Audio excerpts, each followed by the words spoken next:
Okay, well, good evening, everyone, and welcome to the April 2nd Planning Commission meeting.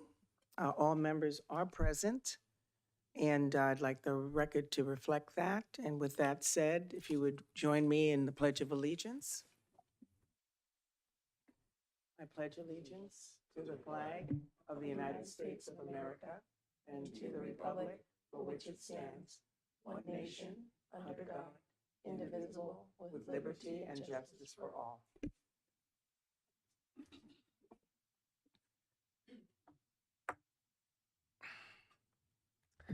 Okay. Pursuant to Council and Administrative Policy, Meeting Rules and Procedures, Section 5.2, comments by members of the public are generally limited to 5 minutes or less time if a larger number of speakers is anticipated, or if approved by the chair. Speakers desiring answers to questions should direct them to the Planning Commission, and if relevant, they may direct them to the appropriate staff member. Speakers can also follow up directly with the staff during regular city business hours. Please file a speaker's card with the administrative secretary on the form provided on the counter at the back of the chambers. During this portion of the meeting, those present in council chambers are permitted to speak on items that are listed under items not on the agenda during this portion of the meeting. Public comments for scheduled agenda items should wait until that time. Zoom participation during this general public comment period will not be accepted. And please note that the commission's actions are final unless an appeal is filed with the city clerk within 10 calendar days. Through the chair at this time, I have 2 speaker cards for public comment. First speaker is Danny Dorman.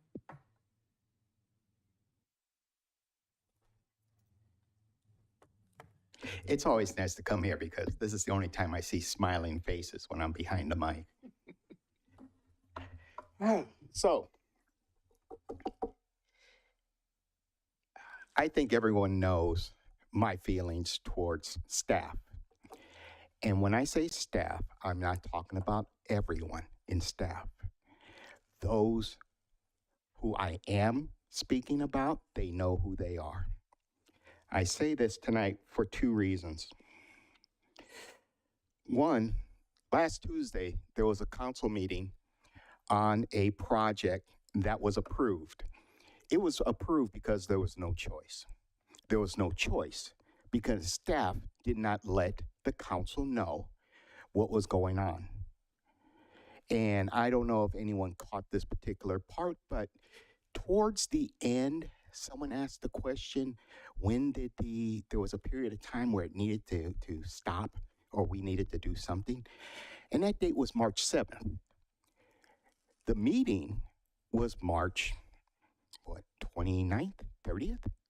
So 2 weeks into they being the developers, their right to do whatever it is they wanted to do.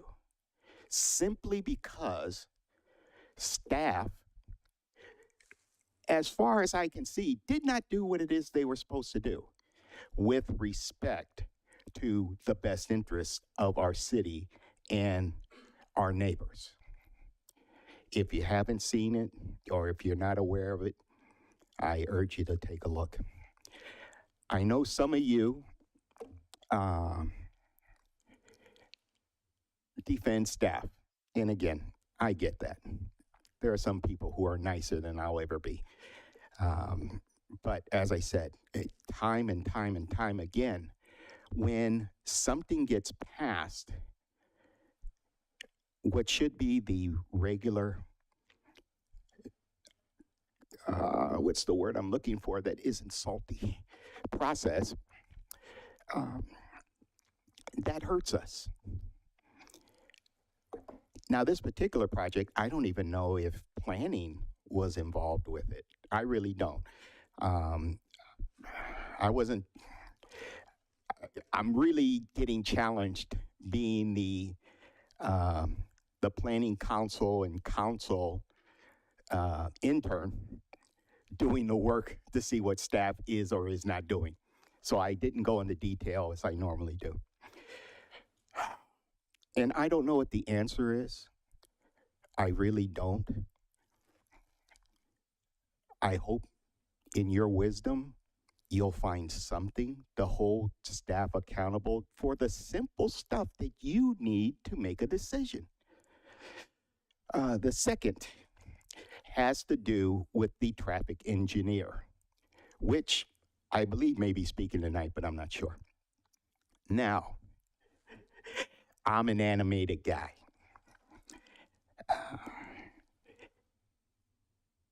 And there are times where I push the edge to that line between disrespect and respect. I think I try to stay on the respect line. But this gentleman, I don't even know how you guys tolerated this man. He was condescending, he was dismissive. And there are other salty words too, so you can fill in the blank. I bring it up because that also has to stop. You are the body. You are the ones that ask the questions. It doesn't matter if the person's been here for 30 years or 30 weeks. When the work is shoddy, the work is shoddy. And you need to be held to account. So that's it for now. Thank you. Thank you, Mr. Dorm. Next, we have Yvette Tapia.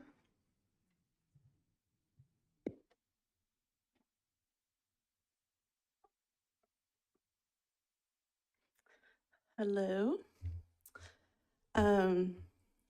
This is my first time ever doing this, but hi, my name is Yvette. Right now, I currently live at 172 Caleb Place in Brentwood. And the main reason I'm showing up today, me and my mother, is mainly to ask about the project across the street from our house. As far as why it's being built all of a sudden, any other ideas to be built? Okay, so what I'd like you to do is, and I'm interested in hearing what you have to say. If you wouldn't mind waiting till we talk about this agenda item, it's coming up. And I'm anxious to hear what you have to say because I was wondering if there would be someone to come before this commission and have a conversation with us about the Caleb Place. Okay, so we'll table that, and when we get to that agenda item, I'm going to look forward to hearing from you. Perfect. Okay, thank you so Okay. much. Through the chair, at this time, I have no other speaker cards for open public comment. Okay. All right, thank you. Okay, at this time, I will entertain a motion. We've got one set of minutes for the regular meeting on March 19th, 2024. Is there a discussion or do I have a motion? I reviewed the video as well, so I will weigh in on the consent calendar. Fantastic. I need a motion. I make a motion to adopt the consent calendar. Second. All in favor? Aye. Motion passes. Okay. Okay, at this time, we will hear a request. Well, actually, we're going to the discussion on the consent. Make a motion. Okay, so where is this staff report? Okay, we'll hear a request for the conditional use permit and design review for a new commercial recreation and automotive use on the Harvest Park Drive. And Sarah will present. Yes, thank you, Chair. I'll just wait a moment.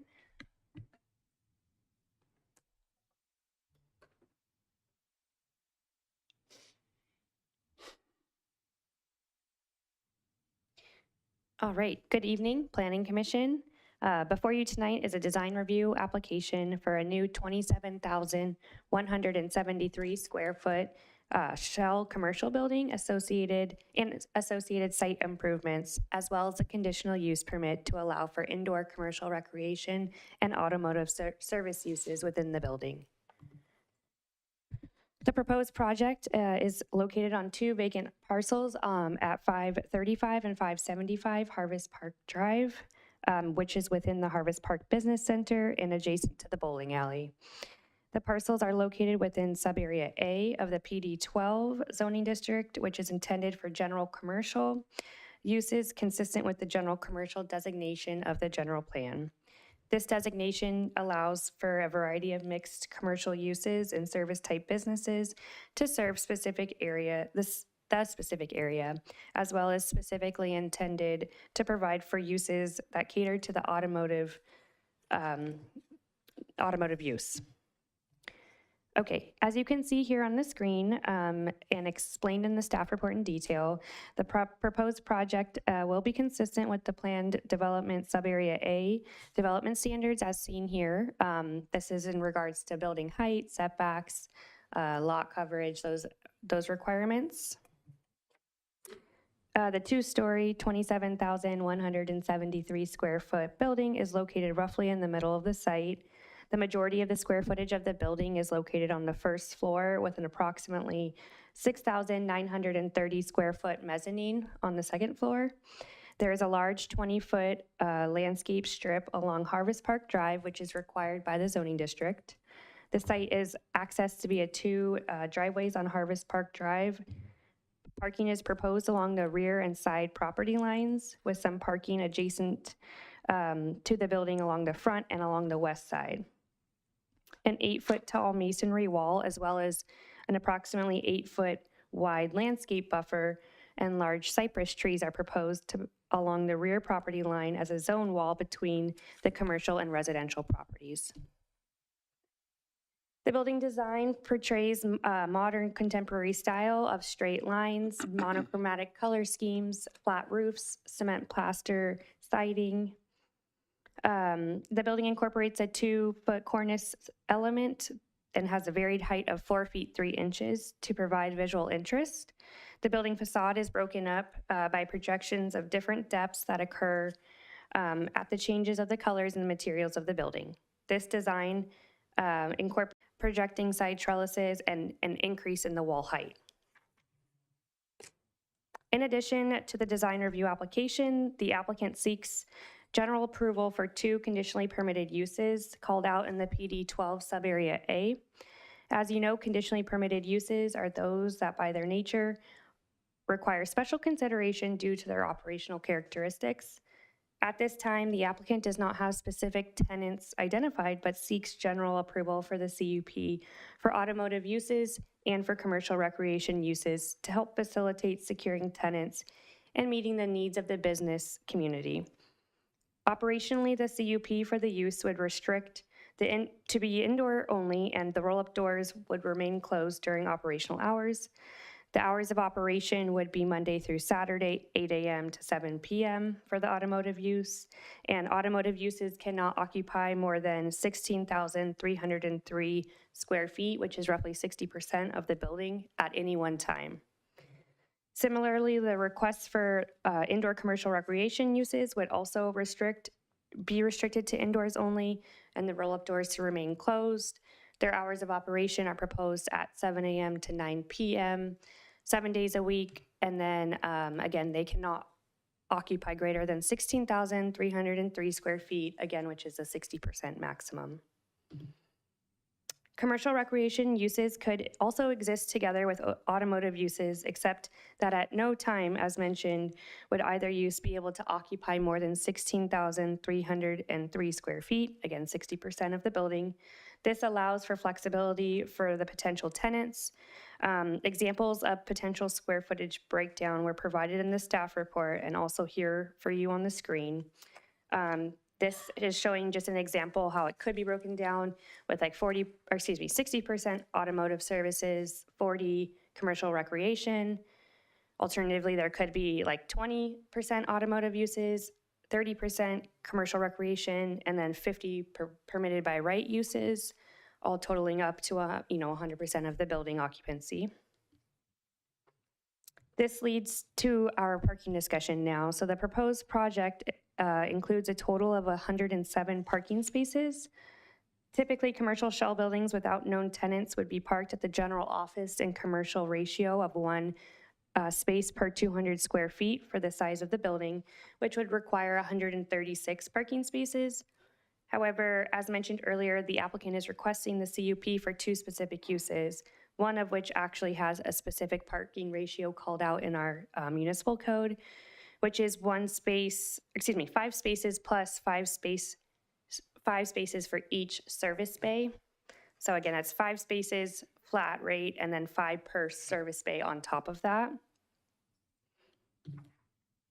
So per the CUP, the applicant is requesting, again, approval of up to 60% of the building for automotive uses. However, to be conservative, the applicant has demonstrated that demonstrated parking in the site would meet the parking requirement if it was only parked at 40%, if they were only occupied at 40% automotive uses versus the requested 60. So basically, they've been conservative in their calculation here just to show that if there isn't exactly 60% of the building being used, that even with 40% being used automotively, that they can still meet the parking ratio. The scenarios on the screen here can help to depict the parking breakdown for different square footages. Again, this was provided in the staff report, but this is hopefully trying to help clarify that 60% of the building would provide plenty parking for the sites. Oops, let me go back. It should be noted that if the CUP is not approved, the proposed project would not meet the parking requirements for the shell building. To address this concern, staff has added a condition of approval that requires staff review of any new building tenants to ensure parking meets the requirements, and also staff could restrict part of the building at that time from being occupied by the proposed use if the parking does not meet the required parking. Given that the information in the staff report and the presentation indicates that the project is consistent with the goals and policies of the general plan and the zoning district, and also the project is exempt from CEQA under the Class 32 categorical exemption, which is the infill development projects, staff recommends that the Planning Commission adopt resolution number 24-015 for conditional use permit 24-003 and resolution 24-016 approving design review number 23-004. That concludes my presentation. I'm available for any questions, as is our property owner and the architect as well. Thank you so much, Sarah. Okay, at this time, the Planning Commission have any clarifying questions at this time?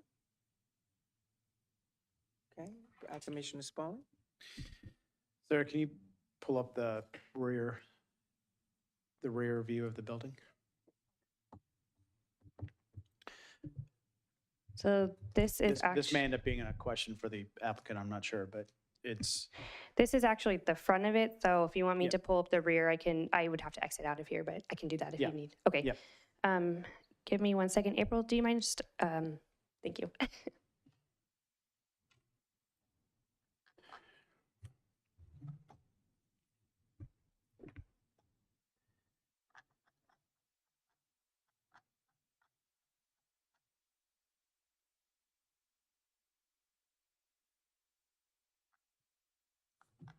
Okay, you can go ahead and share it. Okay. So if the maximum amount of the building can be 60% automotive for the PD, why are there roll-up doors across the entire back of the building? I would also defer to the applicant Yeah, for that. okay. This was the building design intended to be flexible, so Sure. I don't know if they plan to remove those roll-up doors if the tenants aren't going to be using them. So yeah, I think we can ask the architect and the applicant. Okay. And then what are the other uses for PD 12? Sure, so they're just commercial, typical general commercial uses. I can go ahead and also pull up, I have the permitted uses here for you. So it's sub-area A includes general retail sales, professional offices, service uses, but not, including but not limited to mailing services, appliance, television repair. So very light industrial uses. It also does allow for, manufacturing of smaller items, not full industrial operations, but. Okay, because that's where my confusion was, because when I was looking at that versus what was in the presentation of recreation uses, that to me, I visualized something completely different than sub-area A, so it didn't mirror up, and I didn't have a chance to email you the question, so sorry. No worries. So commercial recreation uses are actually conditionally permitted. So right now we're just looking at our permitted uses by right. So could, my concern, and I spoke, Commissioner Brandon and I had a brief conversation. Our concern is there's homes right behind this, right? And so what could go in there, and I don't like unintended consequences, right? And so in the CUP, it's also said that the other businesses, the staff would decide if it's okay to go in there. And the intent with that was just to check the parking ratio. So when there's a permitted use or use that's permitted by right and they come in for like a tenant improvement building permit, planning staff would review to make sure that the use is appropriate and it's a use that's permitted by right. And then we'd also just check to make sure that parking is compliant, given that we have some flexibility happening here with the proposed uses. Okay, thank you. Commissioner Johnson? Just for my clarification, the second floor is going to be just office, it's like lofts? Would it be like a loft and then it's open to the downstairs? Is that the deal? So it's roughly 6,000 square feet of this is on the second floor. And so, yeah, those are basically mezzanines likely to be used for some storage or a small office or something like that. We can also ask the applicant in a little bit more what they intend to use it for, but it's a small space and typically will just end up being used as like office or storage. Then the second question is automotive work. What kind of automotive work? Is it body work? Or maybe this is a question for the applicant. Like, does he have, when we say automotive work, there's a whole slew of automotive work that you could have Correct. going on. Yeah, so the conditionally permitted would only allow for auto repair, so like tires, brakes. It does specifically say that auto bodies excluded, so because that is a higher impact. So we can clarify that if needed with a condition of approval, but it is intended only for the smaller services like oil changes and things like that. And if they do work, the doors have to be closed, so they can't have the doors open. Correct. That's a condition of approval. Okay, thank you. Commissioner Brand? In the pictures, it looked much more similar to the recommended changes to the outside of the building. The currently proposed, it looks a little bit different from what was listed as currently proposed in the staff report. Is my understanding that the peer review recommendations were accepted by the applicant based off of the photos provided in that report that you just showed? So the photos in the staff report, as well as the photos or the attached plans, and I don't know if April can pull them up again, but those included the changes that the peer review architect provided. So everything should be consistent here with what he provided or close to. I mean, there might be some minor modifications of or things that weren't exactly done as he had it asked, but you can we can ask the applicant how he's addressed those, but he addressed almost every comment that the architect had. Yeah, it looks that way. That's why I bring it up. Yeah, Sorry. yeah. It looks Yeah, consistent with the peer-reviewed version versus the original. So, okay, Yes, thank you. Yeah, you guys probably didn't, well, you would have seen, I guess, the original on the peer review comment letter. Commissioner Floyd? Yeah, thank you, Chair Roberts. I don't have any questions for staff at this time. Thank you. It's a nice report. Thank you. Okay, very good. Thank you. All right, well, I don't either, and at this time, I will open it up to public hearing and ask if the applicant would like to come forward.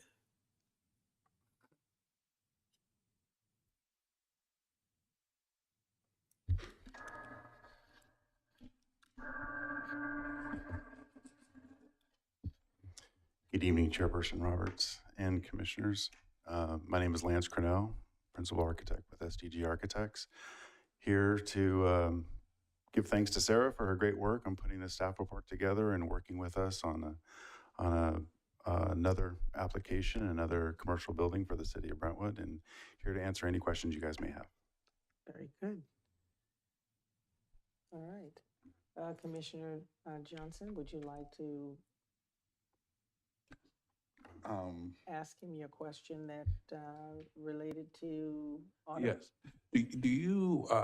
Does the landlord know any ideas of what kind of tenants he might have in terms of the auto? Yeah, it's hard to speculate exactly who's going to sign the lease at the end of the day, but the general feeling is that we want to keep it open to what is conditionally allowed in that zone, which would be tire rotations, tune-ups, oil changes, brake work, some small automotive services. Very much what's happening right across the street and down the street in that area.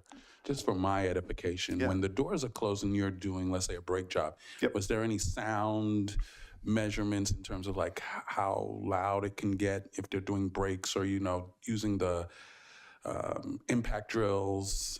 Yeah, the sound is pretty deadened when the doors are closed. And so we'd be working with the tenant to do a tenant improvement to make sure that that sound is mitigated when the tenant improvements are being built out.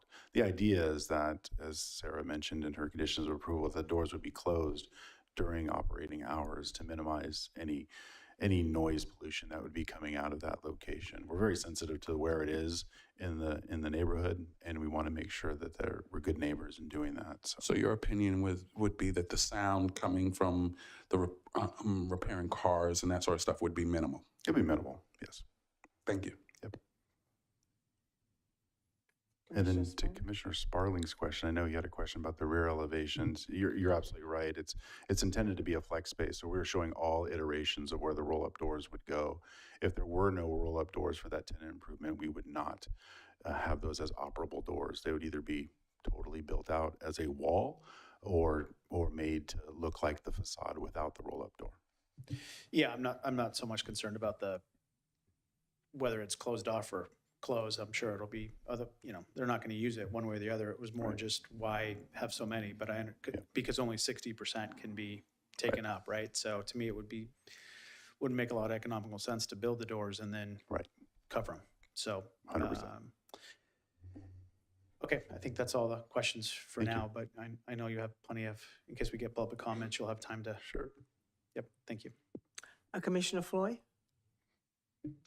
Hi, Lance. Nice project. I don't have any questions for you. Thank you. Commissioner Brand? Splitting hairs a little bit, kind of piggybacking on what Commissioner Johnson had commented on. Sure. It's only at the top of my mind because I had a smog today. Would a smog shop be an applicable use case considering it falls within the swim lane of Yes. general drive? My understanding is that typically vehicles have to be run with the door open. Don't want to run a car inside with the door shut. I know that only vehicles built before the year 2000 require a dynamometer to run, so presumably it adds a little bit of leeway, but I'm just kind of curious as far as your thoughts there. Yeah, that's a great question. It has to do with ventilation is what you're really speaking to, Yeah. is the doors don't necessarily need to be open as long as there's proper ventilation within that space. So when the tenant improvements come through the building department, those spaces will be properly ventilated such that the doors can be closed but properly ventilated. Oh, so you've got the stacks to go up through the roof Correct. to, Yeah, there'd be Okay. like these large fans, there'll be forced air, things of that nature to make sure that the airflow is consistent but it's not creating an open door situation where there'd be noise. Yeah, understood. Okay, thank you. You bet.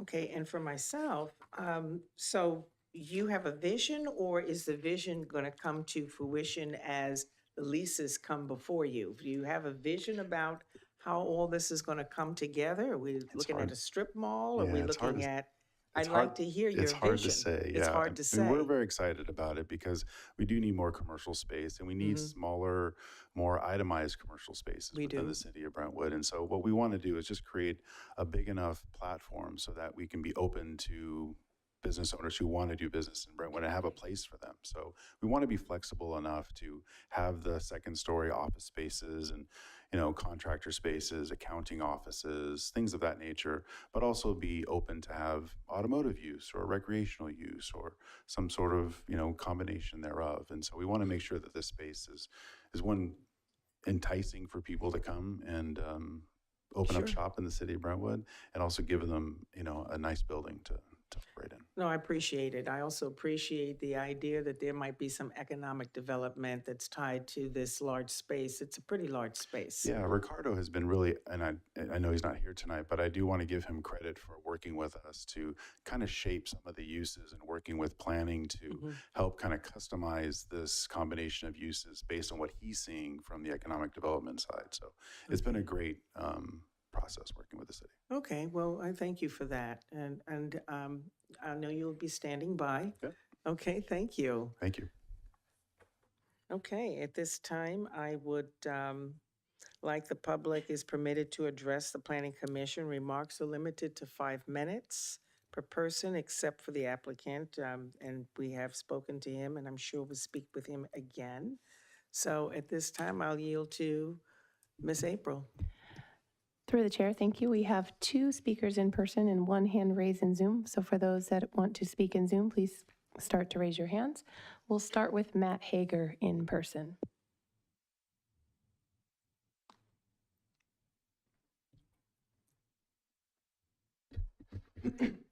Good evening, Chairperson Roberts and Commissioners. My name is Matt Hagar.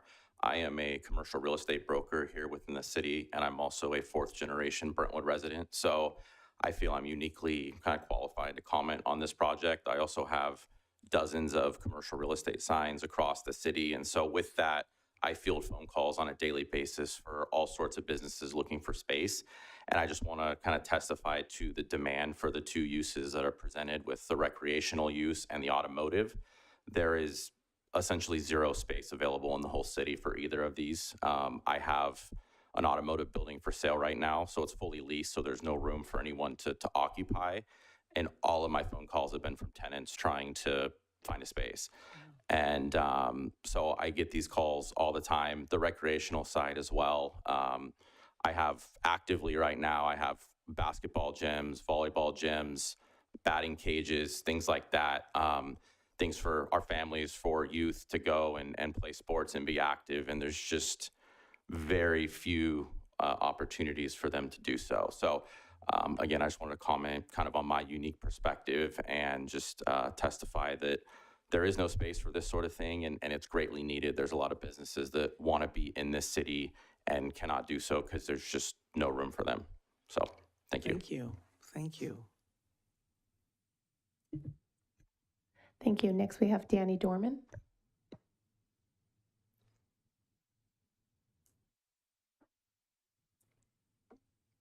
This will be short. Conditional use. Those 2 words really scare me. And I think it's a great project, don't get me wrong, especially the recreational aspect of it. And my grandson will live maybe 1.5 miles away, so they have a bouncy park there, that's great. And the architect put forth a great job, and the slides were excellent. Conditional use, however, that's what worries me. Maybe clarity from staff that if there is a change in the conditional use, that it comes before you. Because if it gets rubber stamped, then all of a sudden, a business that we really did not want there, but happens to fall on the very edge of what's being proposed, I think it needs scrutiny. Again, I go back to last week's meeting.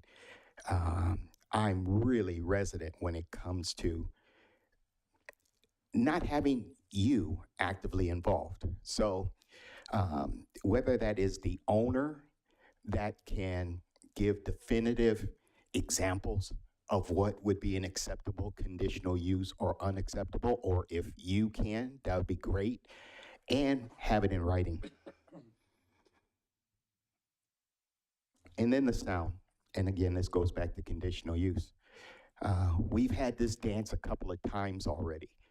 And after the fact, all of a sudden, we're splitting hairs between what is 50 decibel, what's 100 decibel, what's 105 decibel, what's acceptable. I think, and especially when we talk about the smog, I have a 1994 Ford Ranger, so I guarantee you, when I go there, it's probably going to be loud. And I'm sure that there are other vehicles like that too. My point being, it all sounds great on paper. I just think we need to have that paper signed. Thank you. Thank you. We'll now go to Zoom. Anyone who would like to speak on Zoom, please raise your hand now for this item. Through the chair, I have no hands raised. Thank you very much, April. Okay, well, at this time, I'd like to close public hearing and look for a motion to do so. So moved. Second. All in favor? Aye. Aye. So moved. All right. Well, then I will turn it over to the commission. Are there any more questions or discussion on this matter? Any discussion by the commissioners? Commissioner Johnson. Just one more question. This is really for the architect. So there could be multiple multiple businesses in there, not just one. Have the gentleman come back up to the podium, please. That would be my only question. Yes, to your question, will be limited to a certain number of square Feet, footage. but multiple tenants. It could be, yeah. It could be a small little shop that does something that's automotive related, and then maybe a slightly larger one that does something different. Both automotive service uses, but they could be two different businesses. Thank you. Commissioner Sparling. So the building itself, from a design standpoint, I had no issues with it, as well as the potential economic benefits of it. The only concern I have is, I think it's the cynic in me is saying this is what has been designed and proposed as a way to get around the parking requirements, because there's no guarantee it's going to be 60%. It could be 0% automotive, and then there's not enough parking to support the project, right? And so that's a potential future problem, right? And the other comment, I made it earlier, right, about additional uses outside of automotive. My concern is not so much that I hope they happen, right? But I think that there's homes right behind it, and not knowing what is going to go there, and we've gotten comments and complaints from the public about certain types of businesses going in behind their home, and they weren't notified about it because of just the way the process works. I would, if there's a way to put in the conditional use permit for businesses outside of automotive to come back for review. And I don't want to slow business down. I've made that comment many times. I don't think it's an issue on our calendars. Roughly 50% of our meetings are not held. So there's ample time on the calendar to do a quick review to make sure that it makes sense. Within that, there could be uses that we want to just double check. There's a learning facility down the street, right, to the left, if you're looking at coming out of the building to the left. So I think that would be something that I think would be smart to do. Is just add that to the conditional use and not allow the director of community development to be the person of interpreting what goes in there or what should go there, because some of the, as Matt came up and spoke, right, there's recreational uses. I would be fine with all those recreational uses, but if the building turned into all of those recreational uses, and no automotive, now we have a parking problem, which creates overflow onto the street. Is there enough street parking, right? You have the bowling alley right next to it, right on the side. So I think we want to just make sure that we are getting what we signed up for the building. I'm supportive of the building overall. I think we just need to put some checks and balances in place and do reviews quickly. Through the chair, if I may, if I may, is that okay? Yes. Okay, just to clarify, the commercial recreation uses would also be capped at the 60%. So you wouldn't have like the whole building commercial, commercial recreation, and you wouldn't have the whole building automotive, but you could have a portion of the building of each, if that makes sense. It does, but still it is outside what was potentially proposed, right? Because the way around the parking is by saying it's 60% automotive. So if you flip it, it becomes 60% recreational. Now parking becomes a potential issue, right? So that's what they did. They provided the parking calculation with the most conservative approach. So they actually did it with 60% commercial recreation and then 40% auto. So it's still, it worked when they did that. That's the minimum it would need to be. Does that answer your question? Maybe. So their request was for the full 60% to be potentially automotive, but understanding that there could be some flexibility and it could be below 60%, they've calced the parking in one of the examples, which I could pull up, at only 40% automotive use and 60% commercial recreation, and the parking is compliant. Okay. And then to kind of, along with your other comment, condition of approval number 11 of the conditional use permit does state that staff shall be notified by the tenant, property, or the property owner of any new changes or tenants in the building to review parking and ensure that the site remains compliant with the parking requirements at all times. So again, that could allow, I mean, there could be a possibility theoretically where I guess there's no automotive uses and it's only commercial recreation, and then we're quote unquote underparked, but then we could limit them to their amount of square footage allowed to be used in the building. And we could do that through the tenant improvement building permit process. That's when we would have our checks and balances to take a look at it. So that is one way to do it, but we would have to limit the square footage of the actual usage of the building. Commissioner Brandt. Continue this discussion, but I mean, in theory, this project could be 100% by right, or I guess you could say the permitted use, in theory, right? It could be zero automotive, zero indoor recreation. So I think is it my understanding that in the event that we have greater than, let's call it 60% permitted use, that it would have to essentially, up to 60% use, it is permissible, based off of what I'm reading in the CUP. Sorry, can you rephrase that one more time? Based on the CUP as it stands today in the staff report or in the packet, we could have 60% of this building be permitted use and still be okay based off of 40% sufficing an automotive use. That is correct.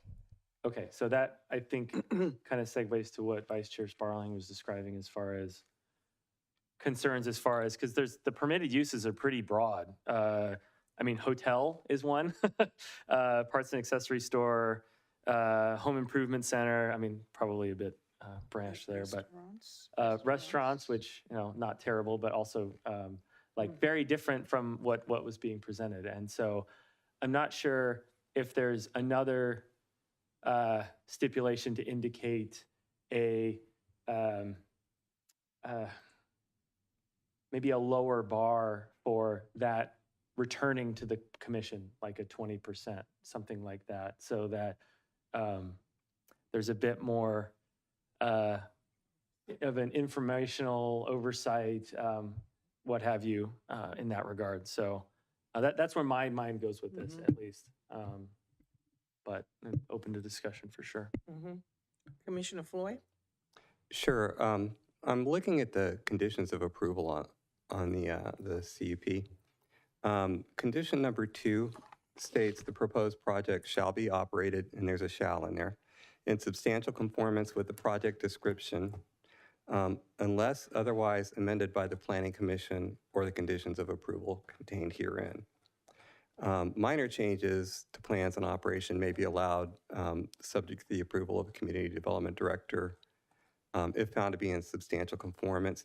Can you talk to us a little bit about what substantial conformance to the project description? The project description, as I read it, does state that it's going to be commercial recreation and automotive use. If they were, even if it was a permitted by right use, would it not still, under condition of approval too, it would still come back to us, would it not?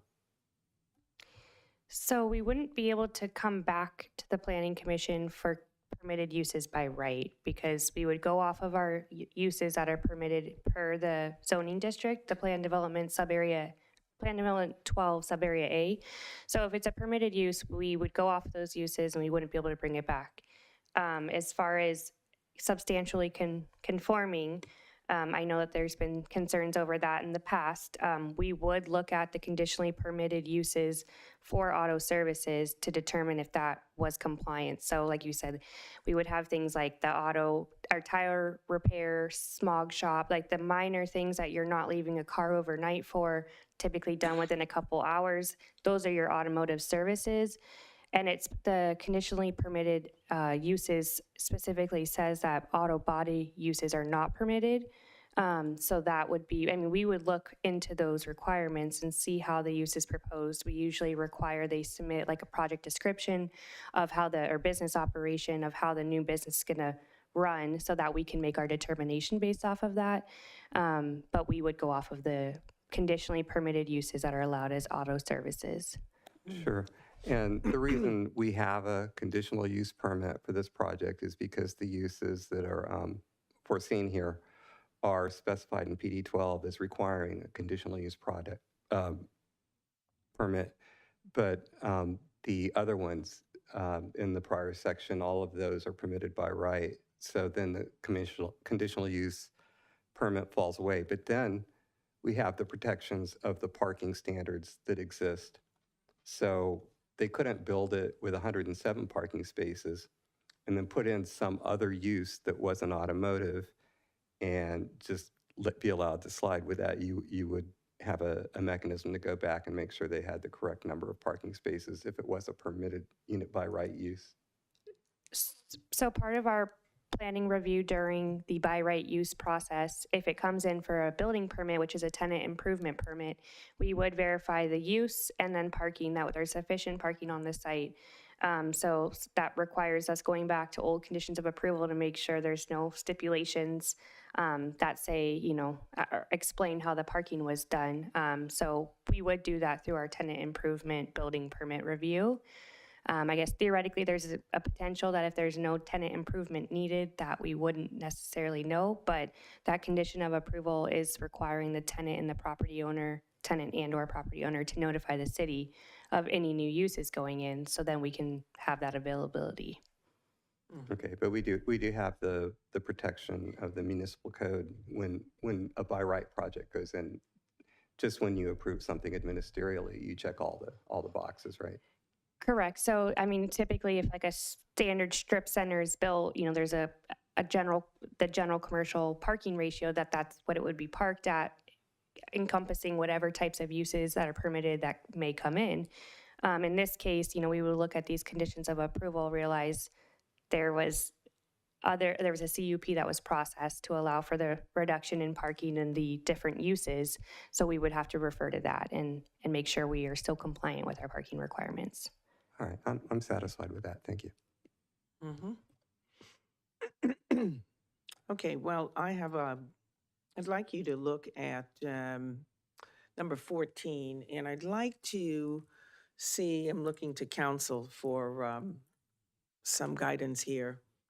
14, I think that's on packet page 26 of 129. And so it says here that a conflict pertaining to noise, traffic, or vehicular overflow or other impacts at the discretion of the community development director. This is a conditional use permit may be referred to the planning commission for subsequent review at a public hearing. So I need to understand, or better understand, better than say understand, try to factor in this as my ask for making sure that anything, and I think all of our concerns and or questions are relative to just this, that it come back to us. In other words, I respect the community development director's guidance, but I would like to also have the opportunity, this commission to have an opportunity to have a discussion if things go out of the barriers, the rails, if you will. So I'd like to look to my commissioners to make sure that that is part of our ask, or certainly my ask, that as we build out this building, that as things are coming into this building, if it doesn't fit the community or there's some question marks, that it comes back to the commission and it just doesn't take off on its own with the discretion of the community director. Does that make sense? Can we do that? If you're, thanks, Chair Roberts, if you're pointing to condition of approval number 14, that allows any of you or any member of the public or the community development director to bring that to his attention and, you know, any of those impacts that are listed there. And it's a very broadly worded condition. It says, you know, noise, traffic, vehicular overflow, or other impacts, right? It's very broadly worded. If there are impacts to the community or from this, you know, use, then the community development director can bring it back here to you for additional hearing, and you could place additional conditions of approval on this use permit should you approve it tonight. I appreciate that, but if the community development director is, in other words, it has to be a shared effort, right? So I don't know that. I think that if you brought this to the community development director's attention at perhaps, you know, a request for an agenda item, you know, that would be one method by which you could, you know, bring it back for additional review. Okay, I appreciate that. Commissioner Sparling. But wouldn't that be after a lease is already signed? Yes, generally it would be. So that's a terrible place to have that discussion, right? So what happens if, okay, I know I'm theorizing, but let's say I want to build a restaurant there, right? And then I also want to serve alcohol there, right? Exactly. And then, you know,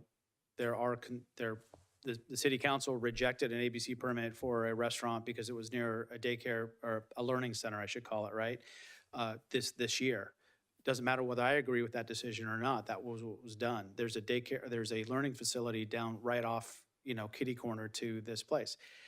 So that's my concern over the unintended consequences. Plus we have homes. If there was no homes behind this building, I would have no concerns about any of this. I don't have concerns about the building. What I have concerns about is our process to make sure that we are making sure that the building can handle the parking and that the businesses that are going there are what were intended to go there without hamstringing the owner after. Because if he or she signs a lease, game over, we're done, we can't do anything, right? And so that's my concern about, it has nothing to do with the building. This is actually I think kind of a process between staff and the planning commission of trying to understand, is there a place for us to have, if it's outside certain things, right, have it brought to us first, because I'm hearing different maybes or after the fact. Now, I want it up front so that we don't end up with a lease signed and then a problem.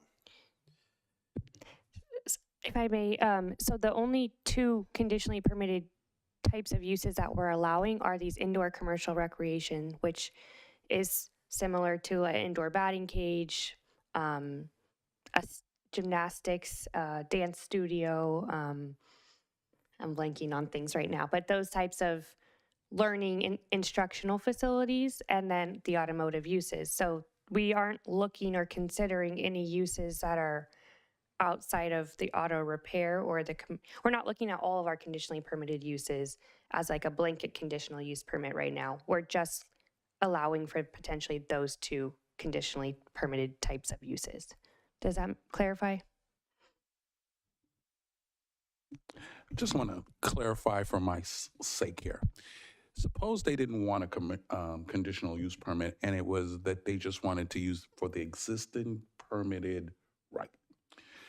At that point in time, would it only be the parking that would limit what could go in there? Yes, as well as long as it's a permitted use by So right. it's a But yeah, permitted use, yeah, just parking. whatever it is, it's currently permitted, but at that point in time, it's only parking that would limit Correct. what could go in there. Okay. Sure, Sarah. I guess what I'm hearing concerns about is an alcoholic beverage license. And I do recall before that at that other meeting that was referenced that we did have a conditional use permit for the beverage license. If somebody put in a restaurant or I don't know, a hatchet throwing thing or whatever those, or a bocce ball or something, they probably want to serve beer with that. Would that require a conditional use permit to come back to the Planning Commission? Isn't that kind of normal for alcohol? Correct. For this zoning district, conditionally permitted uses, a different type of conditionally permitted uses is on and off sale liquor facilities. So that would trigger a totally new conditional use permit to come back here specific to that. And it's a very different aspect of the use that we are not talking about here. We are only talking about the automotive and the commercial recreation, actually the instructional portion of it. So yes, it would come back through a new conditional use permit for review and approval at that time if that was a request. All right, thank you for that.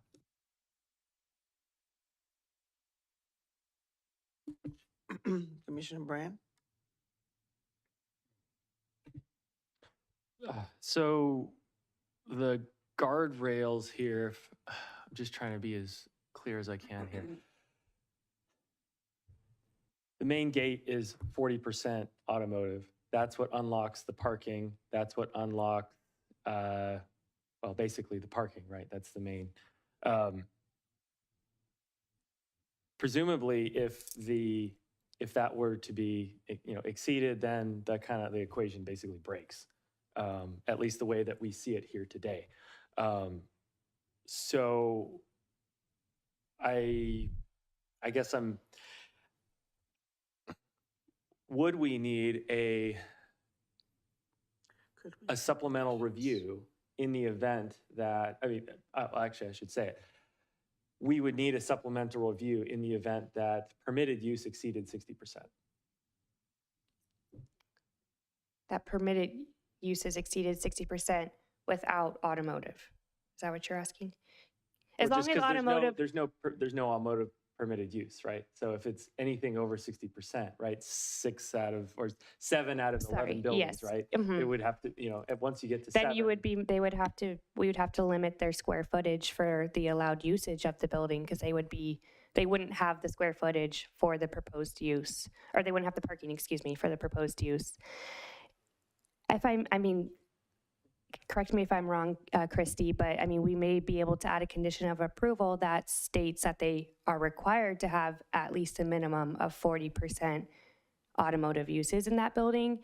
And therefore, if we have the 40% at minimum at all times, you'll never be underparked. Anything 40% or greater of automotive uses reduces the parking count. So you'll just have more extra parking spaces if you have a 50% automotive or a 60% automotive. But the minimum threshold is the 40% in order to make parking work. So theoretically, correct me if I'm wrong, Christy, but we could condition that they have a minimum of 40% automotive to make sure that we never go below on parking. No, that would be fine if, but we would want to make sure that the applicant agrees to it.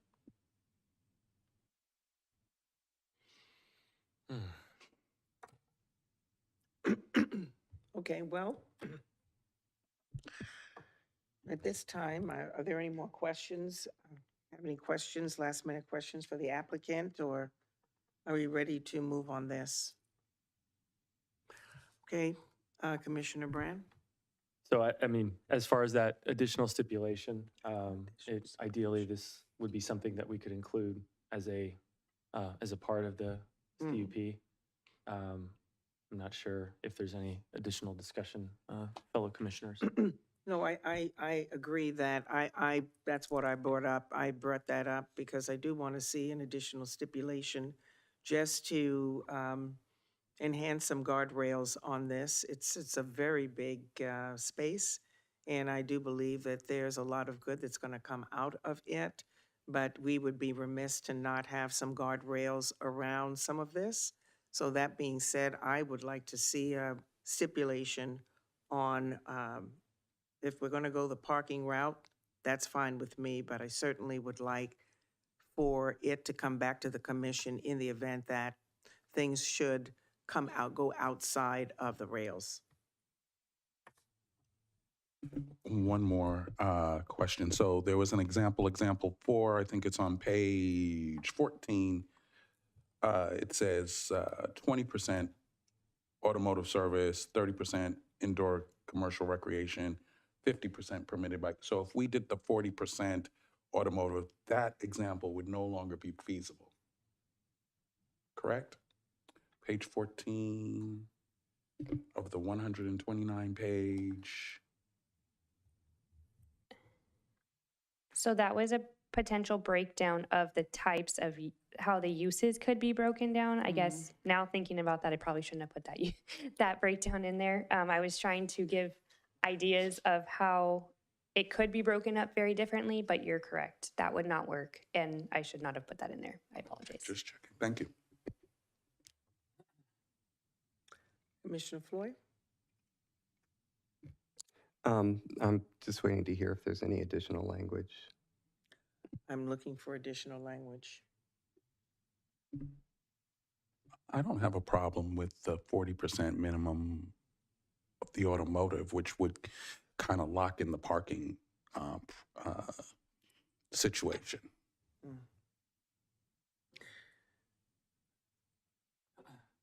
I would be ready to move if nobody wants to put anything else in. Commissioner Brandt?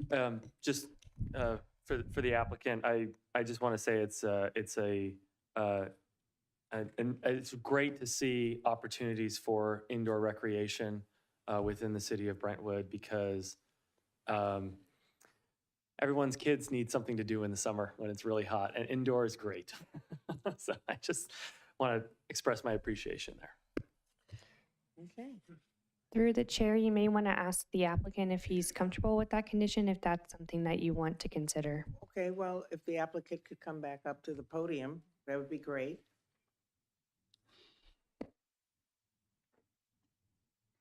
Commissioner Roberts, you were right. I am coming back up here. Okay.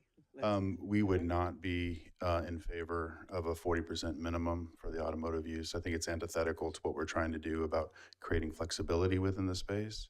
And then holding us to a minimum automotive use is a bit of the opposite. There are some guardrails within the conditions of approval. Item number 11, for example, requires the tenant and the owner to notify staff of any tenant improvement, parking load requirements, which is a guardrail, and as Sarah mentioned, does limit the amount of square footage that you can apply for that tenant improvement.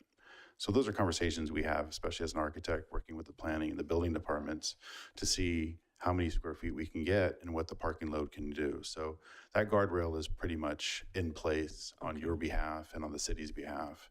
And it's written in the municipal code as well as in the conditions of approval. So to your point, Commissioner Brandt, there are guardrails there that keep everything secure from a parking standpoint. Sarah has made this added clarification on conditions of approval number 11 to just put that in black and white terms that the tenant and the owner are responsible for that. Another point about the conditional use permit, that vehicle is unique in the fact that the commission has the power to revoke those uses either before or after the lease. And it's incumbent upon the owner to work out the messiness that comes from the revocation of a conditional use. So the commission does have that power to do that. I have sat in that seat on the dais before and have had to come up with those conclusions ourselves as a commission many, many years ago. But for the conditional use permit, they do have those guardrails in there, and you do have the power to take a look at that. If things do come out of hand, which I know Chairperson Roberts, you do, have some concerns about that, as do we. We want to be good neighbors. We want to make sure that the neighborhood is still benefiting from where they're at without the encumbrances of a noisy neighbor. But the conditional uses that we are applying for are all indoor uses. They're not, nothing's going outside. So I appreciate you clarifying that. you bet.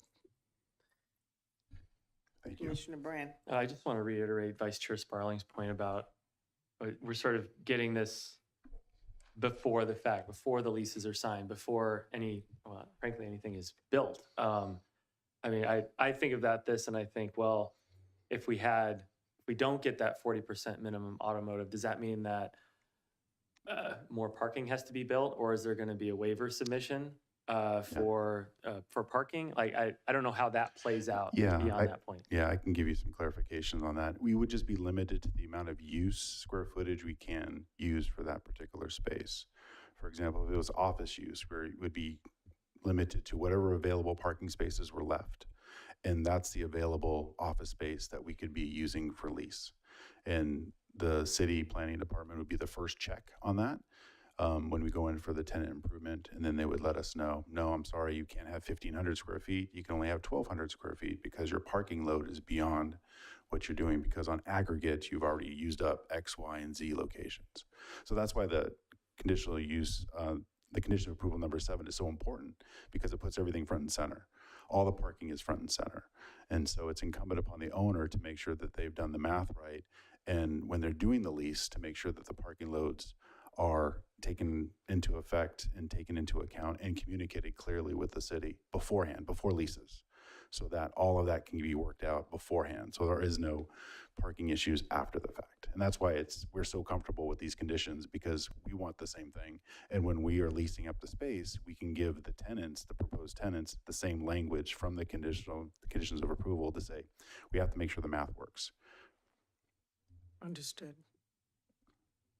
Commissioner Sparling? I don't have anything. I don't think there's a way to figure out a way to get the guardrail that I'm looking for. I'm not surprised that they would not agree to the 40% reduction, because they want flexibility. It's a way around the, parking requirements for the city, and that's fine, right? But it's what my concern is the neighbors along the back fence and the impact to them if other businesses go in, right? Because we don't know. It's a speculative building, right? Unlike other buildings we've had. So my intent of bringing this all up is just so that we have greater visibility to what businesses are going to go there prior to them going in, so that the neighborhood who now has, who's nothing because it's an empty field today, has a better understanding of what businesses they're now going to back up into, right? Because it's affecting them. It's not affecting me. I don't live there. So that is really the heart of the issue for me. The building is fine. We need more commercial space in Brentwood. That's not the issue. The issue is our process, right? And there has been not always have things come back to the commission for approval the way I would like them to see proactively. And so that's why I brought this up, as when I see the community director being the person who's going to make the decisions, plenty of times it's fine, right? But given the impact of where the homes are, that's my concern. So I don't know how to insert something that would make me comfortable with that. It's a process, and I don't know a way to get what I want out of that in terms of making sure that we protect the residents behind this new building. Yeah, that's why we have council. I just have a quick question for Lance. Lance, my understanding is you don't want the 40% minimum, but your parking that you're going to have, that you're going to be able to build, would kind of if you didn't have a 40% minimum automotive use, from a statement you made a minute ago, I think you're saying that you would end up having to leave part of the building possibly vacant because there just wouldn't be enough parking for the usages. Are you comfortable with that, leaving part of the building vacant? Yes. All right, thanks. So council, we look to you for guidance on, I guess, making sure that I understand that there are guardrails there, but what we don't know, because this is a project that is in progress. And so anything that's in progress, there are a bunch of unknowns. And we certainly don't want to hamstring the applicant.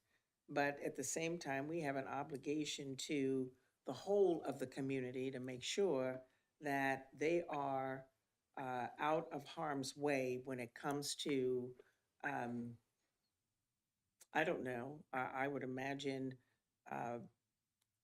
I saw in the packet, traffic, noise, things of this nature. Now, to be quite honest, the applicant has communicated that everything is going to be indoors. But on the other side of all this, if we go to full capacity, I'm just trying to figure out how and what that looks like to a community that's got homes in the back of this facility. How do we protect that? Or how do we make sure that we're involved or engaged somehow with it coming back to us to have a second look-see? And I think Sure. that's where we want to go with this, is having a second look-see. Not so much micromanaging this, but just having a second look-see if it gets to that place, because flexibility is, the word is also used with flexibility. We can get real flexible here. And for the good of the applicant, if they're successful in filling this whole facility up, we've got some things that we'd like to chime in on as it relates to traffic, noise, all of that will be a part of full capacity of this unit. Sure, and I can answer the second part of that, and I think our Jennifer is going to perhaps chime in with some other ideas here. But as to your second question about bringing it back to you, you could add a condition of approval that requires this use permit to come back to you for review, let's say automatically at the 6-month mark after the first tenant is installed. And that way you could review it and you could basically have that same condition of approval number 14 just be automatic, come back to you automatically. And because that's what I hear your concern is, you don't want to wait for there to be problems or for the community development director to make that decision. You rather have some certainty that it will return. If you approve the conditional use permit, though, we'll note that, they will be able to build and start their operations. And then, but if you wanted that automatic, return, you could put in a date certain, by which they would need to come back. And that sounds like it might, assuage your concern. And if Jennifer has anything else to add. So looking at condition 11 talks about staff being notified of tenant and property owners and providing any name changes of building tenants to review parking.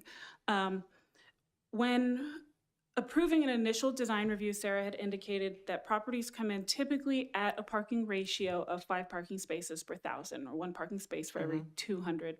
And that's because we don't know the tenants. The applicant is requesting somewhat of a parking reduction by going through this conditional use permit concurrently. But some of the automatically permitted uses that are typically permitted include things like professional offices. If a professional office comes in, it's actually parked at a ratio of 4 parking spaces per 1,000. So you could get a professional office use that comes in at 4 per 1,000 that could be close to meeting what he is providing. And so there really are a lot of different uses that could come in that could mix up that parking requirement. What staff would recommend is either leaving the condition that staff be notified of the tenants. At each of those, staff would maintain a calculation with the square footage, the parking calculation, and so forth. If you would like something to automatically come back, as Christy had suggested, either after first occupancy of tenant, or you could do something at 40% occupancy, it comes back, because I know the concern was at the initial 40%, if you have up to 40% of permitted uses, we could bring back something just as a review item to the Planning Commission at 40% occupancy, and we could let you know what those initial 40% came in at. Did they come in as professional offices that are 4 per thousand? Did it come in as an auto body use, which is far less? Or did it come in at something that's a 5 per thousand use? And we could provide you that as an informational report. And if it's something that you want to bring back, we can bring back then after the fact, after the informational report, the conditional use permit for review. I have a possible suggestion for language. Just an additional sentence on 14 that simply states that if the, no, actually in number 11, where the staff will be notified by the tenant of any new changes in building tenants, just add a sentence that if staff calculates that the new mix of tenants would exceed the parking standard of 107 spaces, then it would automatically come back to Planning Commission. If, you know, I mean, if you can state that more elegantly for me.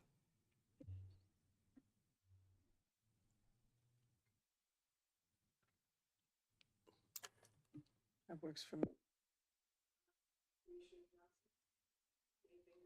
I think that works for me. Commissioner Sparling? I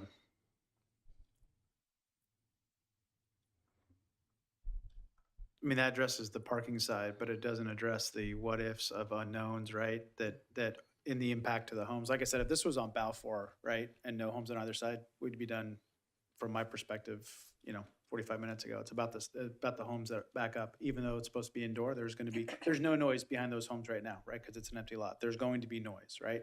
Fine, no problem. But we don't know what it's going to be, right? So that's the intent of me bringing the issue up, is how can we make sure that we're protecting them? And if we can add something that we can, maybe at 40%, that would address that, then yeah, I think that's a way that would make me comfortable. But others need to be comfortable with that too, or even if that's an issue for others, because it may not be. I have another suggestion. In item 14, this conditional use permit may be referred to the Planning Commission. I would just change that to shall. You would change that to what? Shall be. So it's not optional. And just one point of clarification too, there is an 8-foot masonry wall that we are installing at the back as a condition. Actually, it's actually a requirement for the city between commercial and residential developments to have an 8-foot masonry wall. The residents behind there are primarily single-story homes, so they would be above their sound line. That's good to know. To clarify that. So that'd be a stone masonry wall. And 8 feet, not 6 feet. Yep.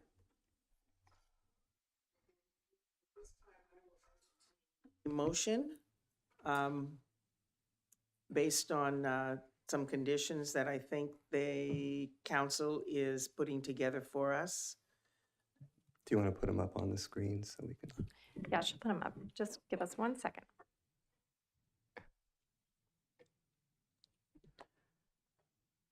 Do we have, I'm not sure what we have concurrence for quite yet.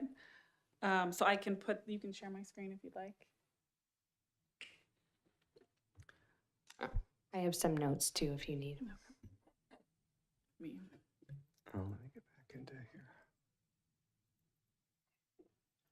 So at the moment, I have modifications to conditional 11 that says if at any time the required parking calculation exceeds the parking provided on site, the conditional use permit shall be brought back to the Planning Commission for subsequent review at a public hearing.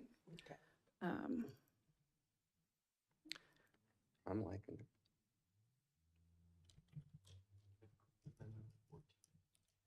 Yeah. Amendment to 14 as well, Okay. Commissioner Flohr.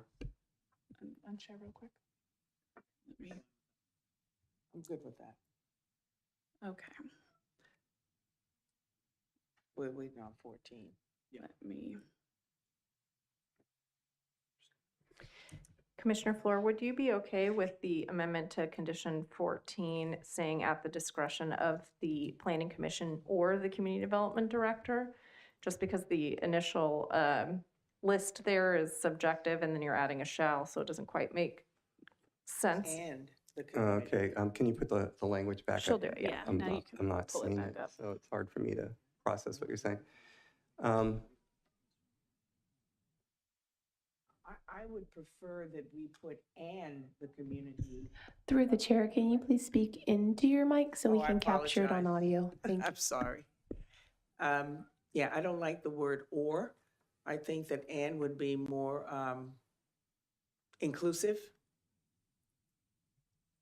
Well, I mean, can you type in the council's suggested wording so we can see that? I'm just having trouble holding it in my head while we've got a lot going on. Okay, so where did you want the, if operation of this use results in conflicts pertaining to noise, traffic, vehicular overflow, or other impacts, at the discretion of the development director, this conditional use permit, you want to change the may till That shall? should be shall, and I would get rid of at the discretion. Right. Yeah, so the only concern that staff has is, well, I guess that would, I don't. They want mhm. I was going to say at the discretion. So commissioners, while they're working on that, I'm troubled by, okay, or, no, and. I don't like or. Or is the same as, yeah, either one. I would rather us work in concert with one another. I'm sorry, April. Work in concert with one another as opposed to an either or, because or would imply that it doesn't have to come back to us. Yeah, I'm not liking it discretionary at all. I just Yeah. want staff to bring it back to planning commission. Just bring it back to planning. It's and the community development director is more than, I mean, he can come in and have a conversation with us as well. Yeah, just- so not at the discretion, but the community development director shall refer this conditional use permit to the planning commission for subsequent review. That's all. Okay, so just at, The community development director shall refer this conditional use permit to the planning commission. Mhm. I like that.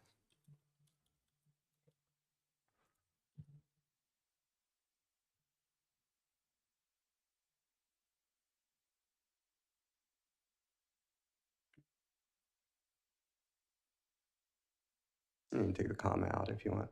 yeah, just food for thought, the only concern that would be raised with this is that typically conflicts, when brought to the attention of the community development director, are typically first passed through the community enrichment department, in which we try to proactively work with property owners to fix those conflicts at a level of city staff and property owners. So You want we to put don't. that in there? We can Okay. add that in. And you so know. that's the way that this reads, is it would be any conflict. So if a code enforcement complaint came in, the way that this is currently written, it would go directly to you. And I think that's why conflicts, the intent is that they may be directed, but we can definitely clarify that. Sure, we don't want to make it discretionary, but if you want to make it that community enrichment gets first crack at it, let's see some language like that.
So this is how it would read without the track changes.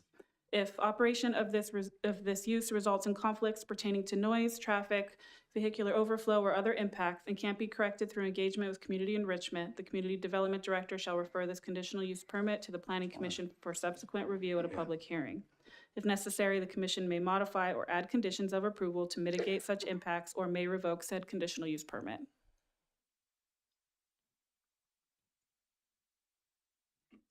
I'm all right with it.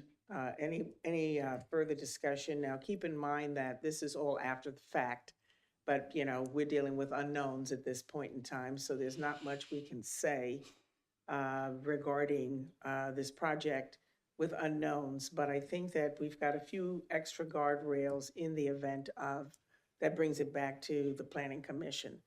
And with that said, unless there's more discussion to be had, I'll go ahead and entertain a motion. And thank you, Chair Roberts. I make a motion to adopt resolution number 24-015, approving a conditional use permit 24-003 as further detailed in the staff report with the revisions we're viewing on screen right now. I second that motion. Okay. All in favor? Aye. Aye. Aye. Aye. Any nays? Motion passes. We have a design review. Yeah. We have a design review. Sure.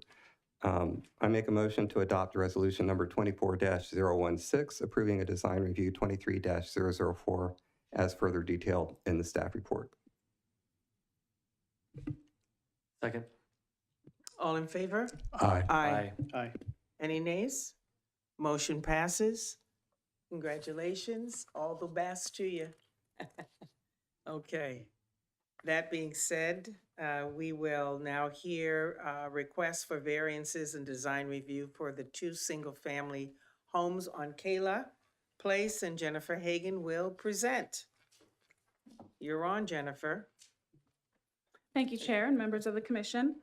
The application before you tonight is technically 2 separate projects on 2 adjacent lots located at 171 and 175 Kayla Place. The applications are for variances from the required setbacks as well as design review for the proposed homes. The Planning Commission typically does not review applications for single-family homes not associated with subdivisions, which are typically reviewed and approved by the Design Review Subcommittee. However, since these applications are also include requests for variances, which are required to be approved by the Planning Commission, they are here before you tonight. In addition, unlike projects associated with subdivisions, the project comprehensive grading plan, utility plan, and landscape plans are typically required to be submitted with the building permit after completion of the design review process. Sorry. The projects are located on 2 adjacent irregular shaped lots, approximately 3,300 square feet and 3,700 square feet in size respectively. The general plan designates the site as Brentwood Boulevard Specific Plan, and the zoning for the property is Brentwood Boulevard Specific Plan with a medium density residential land use category. Although the lots are zoned for medium density residential, detached single-family homes are typical of this type of zoning throughout the city, and the MDR designation is intended to primarily accommodate this type of development. The applicant is requesting design review approval for the construction of the new single-family homes on each lot, as shown here. The 2 homes are similar in design with mirrored floor plans, and each home will be 2-story and approximately 2,250 square feet with a 400 square foot garage. In addition, although not part of the official design review application, each lot may also include a 400 square foot accessory dwelling unit. Each of the single-family homes has been designed to utilize farmhouse architecture with varying architectural treatments, including horizontal and vertical siding, in order to provide a variation along the street frontage. The minimum lot size for detached single-family dwellings within the medium-density residential land use category is 4,000 square feet. Although neither lot meets the minimum since they were legally created, they may be developed with permitted uses. The proposed site development standards are provided in the table here. It should be noted that in the agenda report, the rear setbacks in the table for the 2 homes were switched, but correctly shown here on the screen. As shown, the project is not consistent with the current development standards, including the front and side yard setbacks for each of the properties and the rear yard setback for 175 Kayla Place. The zoning ordinance establishes a procedure where the property owner may seek a relaxation or waiver of the applicable regulations in the form of a variance, where there are circumstances associated with the parcel of land, such as the land or facilities cannot be used to the extent intended by the ordinances. The zoning ordinance states that a variance is subject to review by the Planning Commission and may be granted only upon determination that all 4 of the stated conditions can be made. The 4 variance findings have been included in the agenda report and drafted resolution for consideration. Overall, the findings include finding that the site and property, or that the development application in strict compliance would result in practical difficulty or unnecessary hardship inconsistent with the purposes of the zoning regulations due to its unique circumstances. You would need to find that the strict compliance with the regulations would deprive the applicant of privileges enjoyed by other owners in similarly zoned properties. You would need to find that if granted, the variance would not adversely affect the character, livability, or appropriate development of budding properties, and that if found that you need to find that the variance will not constitute a granting of special privileges inconsistent with the limitations imposed on similar zoned properties. Overall, staff believes that the reduced lot size and irregular shaped lots of both of the lots, including the overall depth of 175 Kayla Place, override or provide unique circumstances for each of the properties that greatly limit the overall development potential. In addition, due to the past right-of-way dedications, both of the adjacent properties maintain similar or even smaller front yard setbacks than what is proposed on the subject homes before you tonight. Although staff believes that the project may be designed to meet all code requirements without requiring a variance, staff believes that due to the size of the lots, the city regulations would result in a practical difficulty and an unnecessary hardship, and that the strict compliance of the code would preclude the effective design solutions and livability of the site.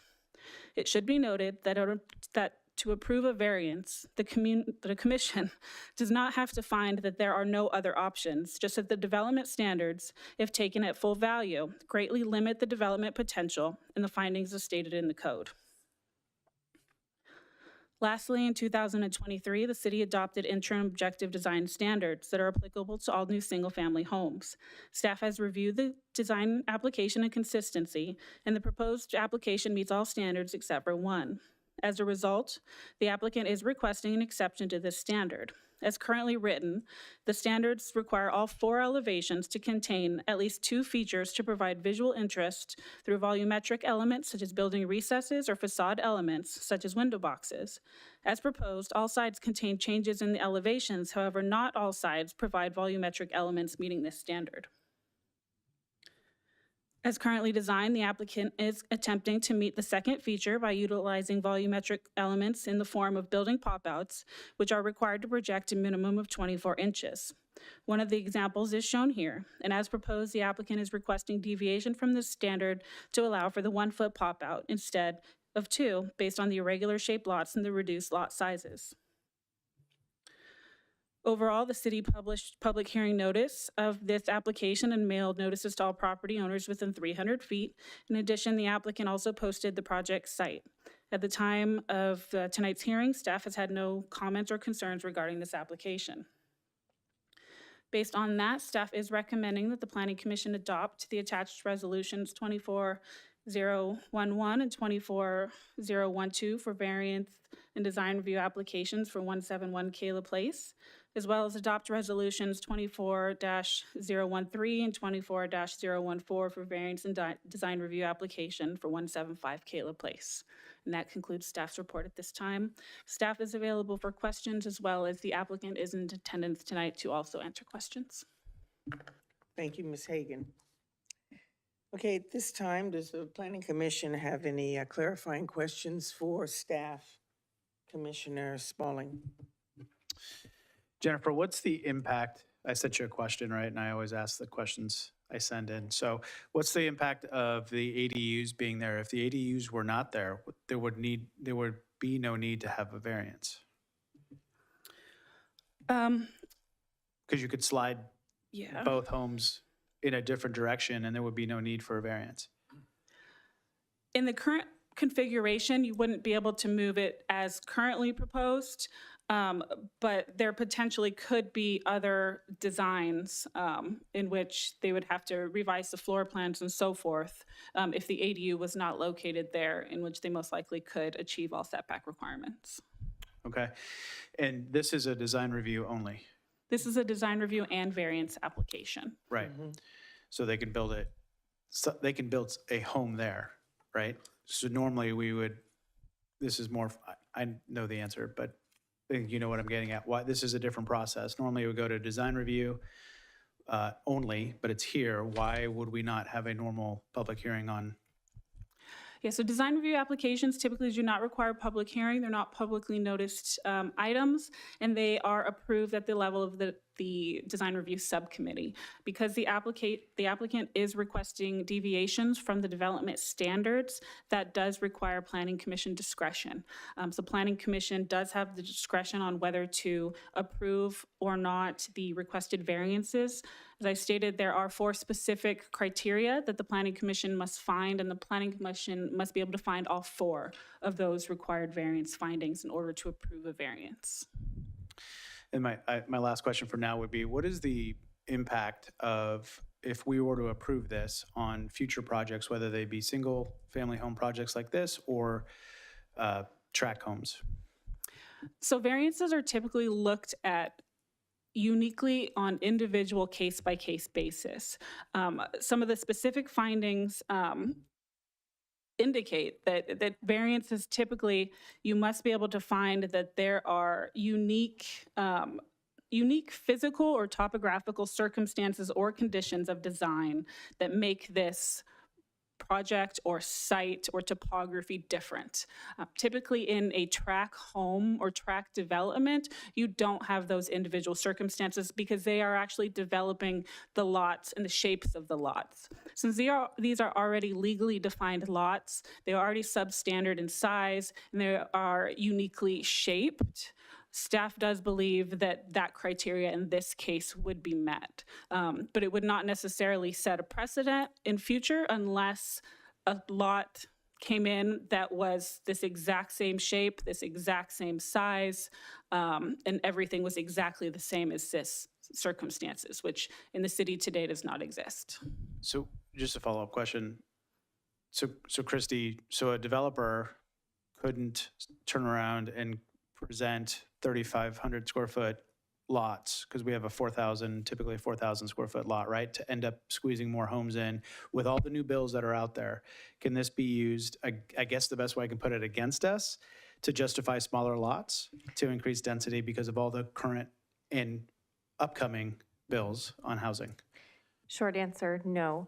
A variance is approved at your discretion in a vacuum, and it sets no precedential, it doesn't set any precedent for any future discretionary decision that you might make on a different variance or on other housing projects that come before you. One last question. Are you aware of any potential new laws that Sacramento is looking at to change that statement? To make a variance set precedent? No, I'm not aware of any laws. Okay, thank you. Commissioner Johnson? Yes, Ms. Hagan, so I called you about the same issue that, I called you about that same issue. So I understand, that everybody has the right to put a ADA unit, but in this particular case, the ADA unit is part of the reason we're asking for the variance. The size of the house and the ADA unit is part of the reason we're asking for the variance. So it's not as if you're going to need this variance because, it's happening because of the way it's designed, is what I'm getting at. Would that be an accurate statement? So the ADU that is shown on the plans is shown strictly for the purposes of showing their conceptual master plan. The part that is under review and application tonight in the vacuum is the home, the main home itself, and not the ADU. So although it is shown on the plans, you should be reviewing this application. You could be reviewing this application as if it wasn't there. But they are showing the ADU, so you better understand why they are requesting the variance. If they did not show it, it would just appear that they have a large backyard and that you wouldn't understand the background and where they're coming from. The applicant may be able to provide better explanation, but I think that is the intent of showing the ADU on the plan, is so you understand why they are requesting the variances that they are requesting. But in terms of what you are reviewing tonight, it is just the single-family home and not the ADU itself. Okay. Okay. Commissioner Flohr. Sure. My first question, and I had originally asked, because I misread the staff report to say that the houses on either side had variances, but actually what it says is that on either side, the houses had, I think it was right-of-way concessions. Is it? Yeah, so the properties to the right and left, just over time, due to when Caleb Place went in and they made some changes, it used to be Sunset, actually came through that direction. They made changes, and because of right-of-way dedications and widening of Caleb Place, the property next door actually potentially crosses the property line. So it's at zero lot line for the property to the right, and the property directly to the left is probably set back about 10 feet from the property line to the front. So my understanding from the discussion with Vice Chair Sparling is that we are free to ignore those sorts of considerations, that precedent doesn't matter in matters of variance. You have the discretion to review them. You have the discretion to not consider them, but under the variance findings, it basically, one of the findings is that you are granting a privilege that other properties in the area already have, whether they were forced to have those because of roadway widening or they elected to do it through a variance process. Is not necessarily in the code, but you're finding that the granting of the variance for this property is similar to circumstances and other properties within the area. Okay, well, I do see some dissimilarities, and I'm willing to discuss those. But I think the concern that was expressed is that if we grant this variance, are we going to see another request somewhere down the road saying, well, you did it here and they're enjoying this variance. Why can't we enjoy this variance? And so I'm confused as to whether it may be not precedent, but you're kind of saying that that's a consideration even though it's not a precedent? Yeah, like I indicated, every single variance needs to be looked at in a vacuum in its own specific circumstances. So if a variance 5 doors down or came in to push their house all the way out to the front, it would be up to your discretion at the Planning Commission, because variances are discretionary approvals, on whether, in your opinion, your discretion continues 5 doors down or not, Right. or whether it is just the property next door.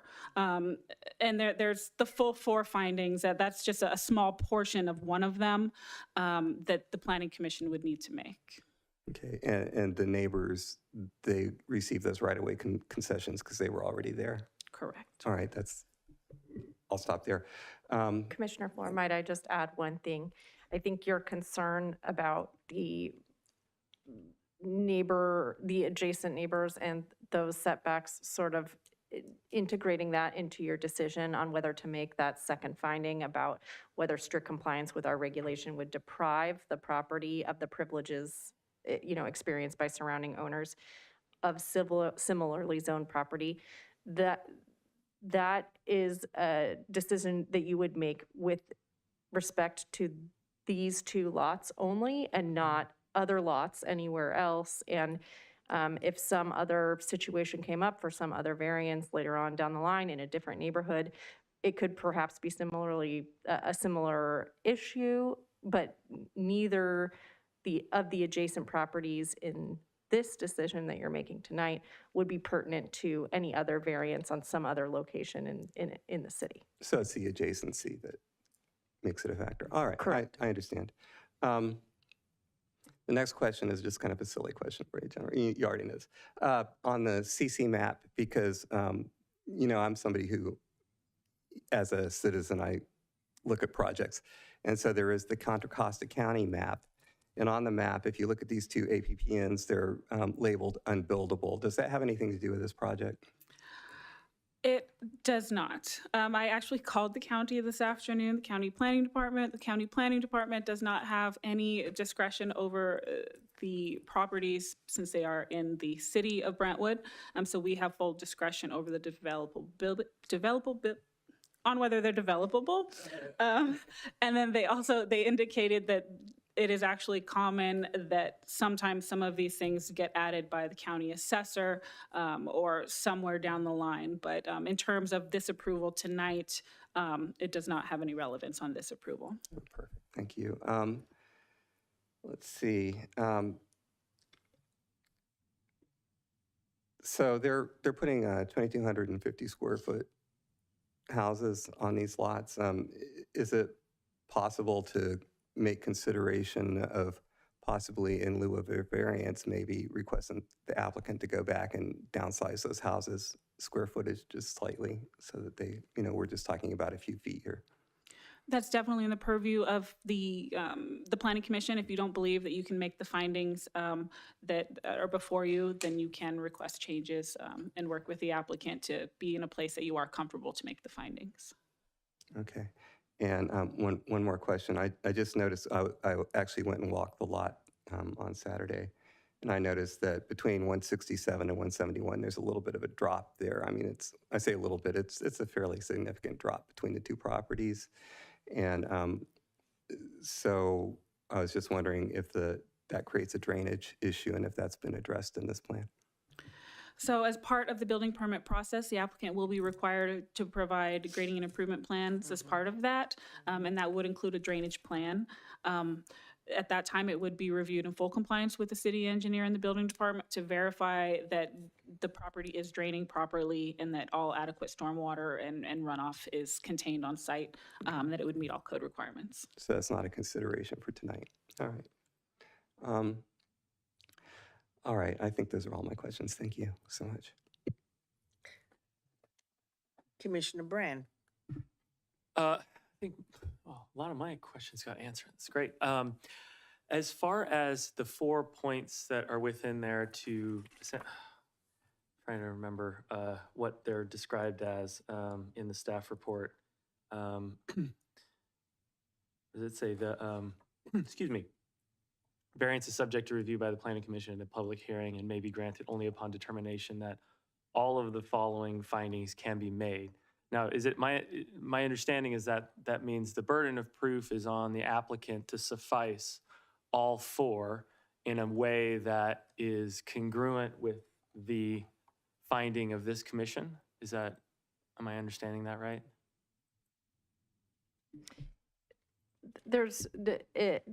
The Planning Commission has the discretion to make the findings. So the applicant has provided, evidence to staff that they believe that they're entitled to the variance, and staff has analyzed it and presented it, draft findings for you, but you have the discretion whether or not to agree with those findings. Okay, that makes sense. Okay. At this time, I will open it up for public comments, and will ask the applicant to come forward.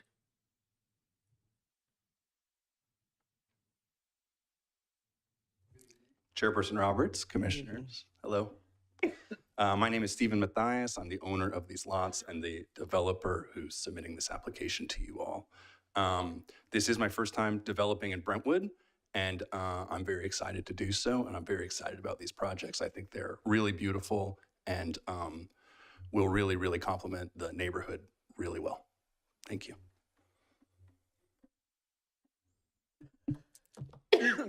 Commissioner Sparling. So the ADUs, you heard me ask the question, right? If there's no variance, in my opinion, from what I can tell, I may not have the math exactly correct, but if there's no ADUs built, you don't need a variance request. I do not believe that that is correct. If we were to fall within the existing guidelines, the homes would be very oddly shaped and very ugly. My designer and I actually worked on it and figured if there was any way that we could do that, and it just simply doesn't work on these very strange and unique lots. Okay. That's my only question. Just to follow up, size of the homes, did you look at the size of the homes in addition to? It's the same answer. Even if we shrunk everything down reasonably, the shape of the homes would be very, very odd. It would be an eyesore in the neighborhood. It wouldn't match at all. It'd be basically like narrow, tall rectangles is what they would look like. They'd be really unappealing. Okay, thank you.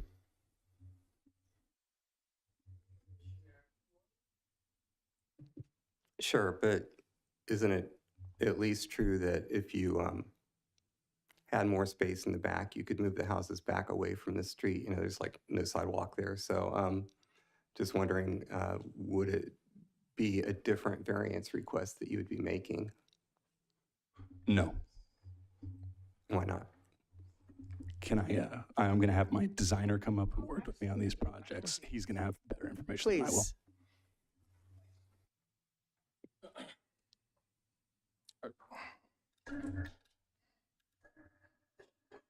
Good evening. Evening. In answer to your question, if you were to just eliminate the ADUs completely, let's just say we're seeking the regular zoning compliance, we would have, just as he said, just these odd-shaped houses. We've tried to conform to the neighborhood. If individually, each house around the neighborhood is roughly around 2,000 to 2,300 square feet. What we're doing is we're seeking variance to allow, the odd-shaped lots in order to get a justifiable square footage in the neighborhood. Let's say we were to stretch the house rectangularly, like, move it rectangularly, both houses, either or, they would just look, like there would be an eyesore. Sure, my question was, with the house designs that you have, you're only crowding the front by 6 feet. You could just move them back 6 feet and request a variance up against the fence. Would that not be possible? On one of them, possibly, but, we essentially wanted to get the ADUs in there. Essentially, we looked at, Steve had looked at the purchases of these lots where we would be able to do an attachable ADU where we'd be able to attach it to the home, but we don't meet the square footage. So essentially what we're doing is the ADU on a separate combination on it. Now, can we ascertain move the houses? Can we chop into the house? Yes, but the square footage would go down. Can we redesign? Absolutely. It's just obviously time and money for us at this point. We've been at this for, close to 14 months already. I've helped Steve design them, and, we're, I've gone back and forth with Jennifer. She's done a wonderful job as well, helping me out. We can meet a certain guideline, but then we'll trigger another. I've played with it a lot when it comes to the design, and it's just, the design request that we are requesting is probably the most suitable for the neighborhood. I'm afraid that if we start moving around any more, we'll start essentially, starting to get some, we move it one way in a direction and then we'll get something different on another direction is our concern, So I think for the most part, we feel confident where the project's at as far as all exceptions are concerned. I tinkered around with it quite a bit, and the result of the result of the variance, we're going for it is we're asking for a certain amount of variance here and there, but if we were just to follow all guidelines, all city guidelines, hands down, the end result would just not be suitable. So before Steve purchased the properties, I came here and I asked several questions in the zoning and the planning department. Jennifer was kind enough to answer every single question that I had, and that's how I came. I've basically been stalking her, it's just coming in here and making sure that, we did the most we could to get, housing, and, I guess at the end of the day, we did the best we could. So we're requesting just an approval at the end of the day. It'll suit for California, Brentwood, and, so on, so. Commissioner Brandt, Commissioner Flohr, are you through with this gentleman? Thank you. That was my question. Okay, thank you. Commissioner Brandt? The City Council had passed the interim objective design standards back in June, I think, of last year. What impact did that have at all on this project for you in terms of your development? When you say the standards, can you specify specifically?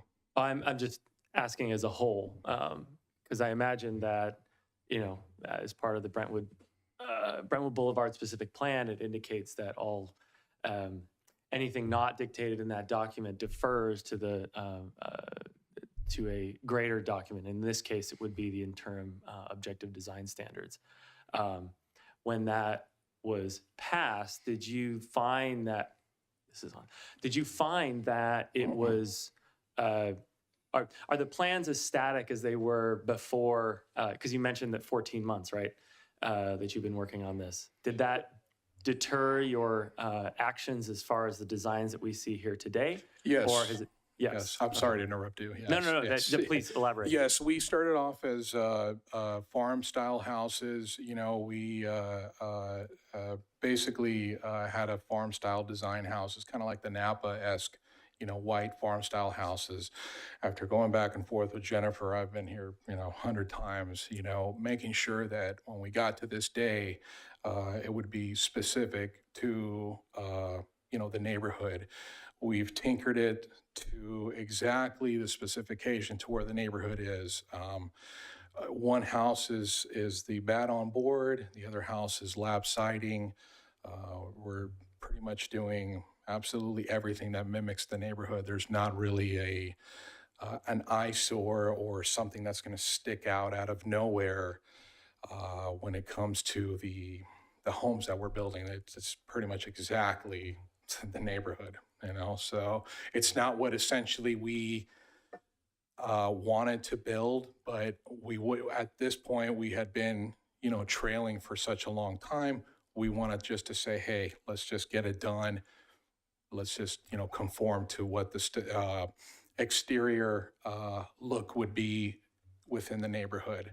But essentially, when we started the project, it wasn't anywhere what it looks now. So if that answers your question.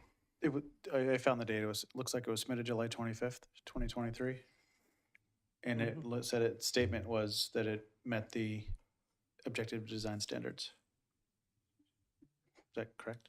Yeah, so this application was actually submitted the same exact month that the city approved the interim objective design standards. When he came in for preliminary consultation with staff on whether he wanted to move forward with his property, the city actually did not have objective design standards at that time. So he submitted at the same time. And so because of that, when he submitted his initial application, it was not submitted and vested prior to the objective design standards. So the application that you have tonight is substantially different than what he initially submitted, because he initially submitted it without following the objective design standards. But through revisions, the applicant has now achieved the majority of the objective design standards, except is requesting an exception to the one listed in the staff report. Right, so the variances are indicative of the delta to the, yeah, okay, makes sense. I think, so you had commented about, oh, sorry. There, you had commented regarding congruence with the neighborhood. And obviously, we see a lot of, in that neighborhood in particular, you see it very similar. I'm a little confused as far as, the lot sizes here are considerably smaller than the average lots in the surrounding areas. And the surrounding neighborhood is a completely different zone. It's zoned completely differently. I was wondering what type of concessions, if any, were on the table as far as your discussion to put similarly sized homes on considerably smaller lots in order to not only suffice your goals, but also meet the standards of the city of Brentwood?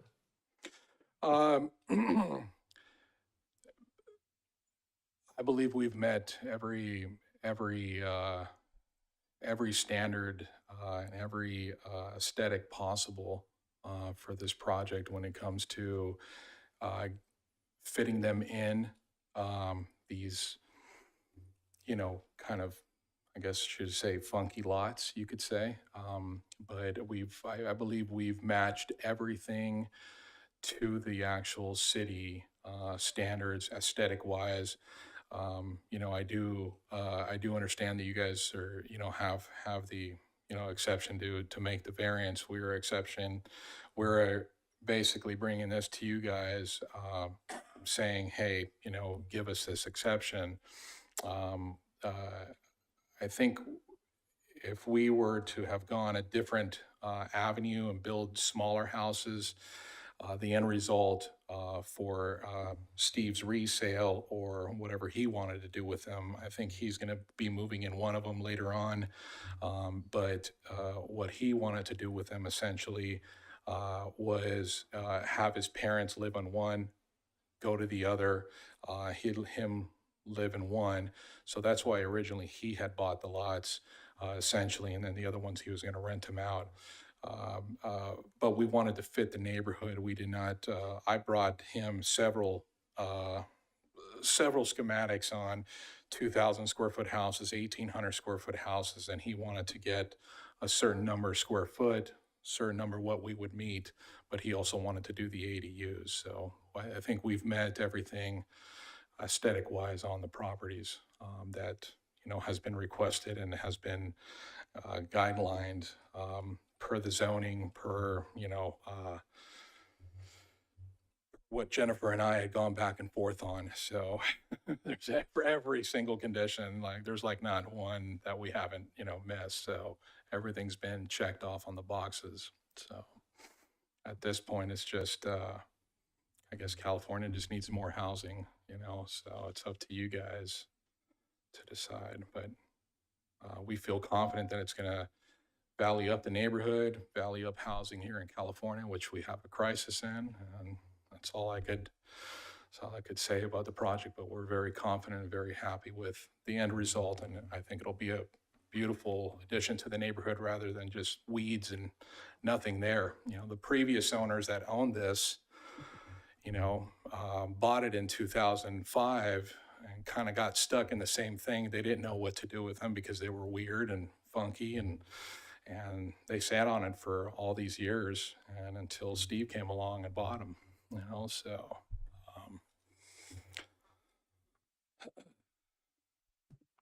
Thank you. Sure. Yeah. Any other questions? I don't. Yeah, we'll be right here. Thank you. At this time, I will, at this time, the public is permitted to address the Planning Commission. Remarks are limited to 5 minutes per person, except for the applicant, who has 10. Thank you, Chair. We have 2 in-person speaker cards, and we have 3 hands raised in Zoom. First speaker is Yvette Tapia.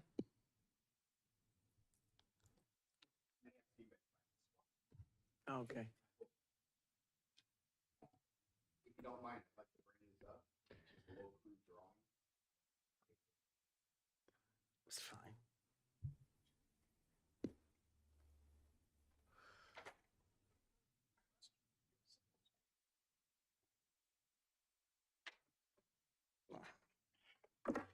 Okay.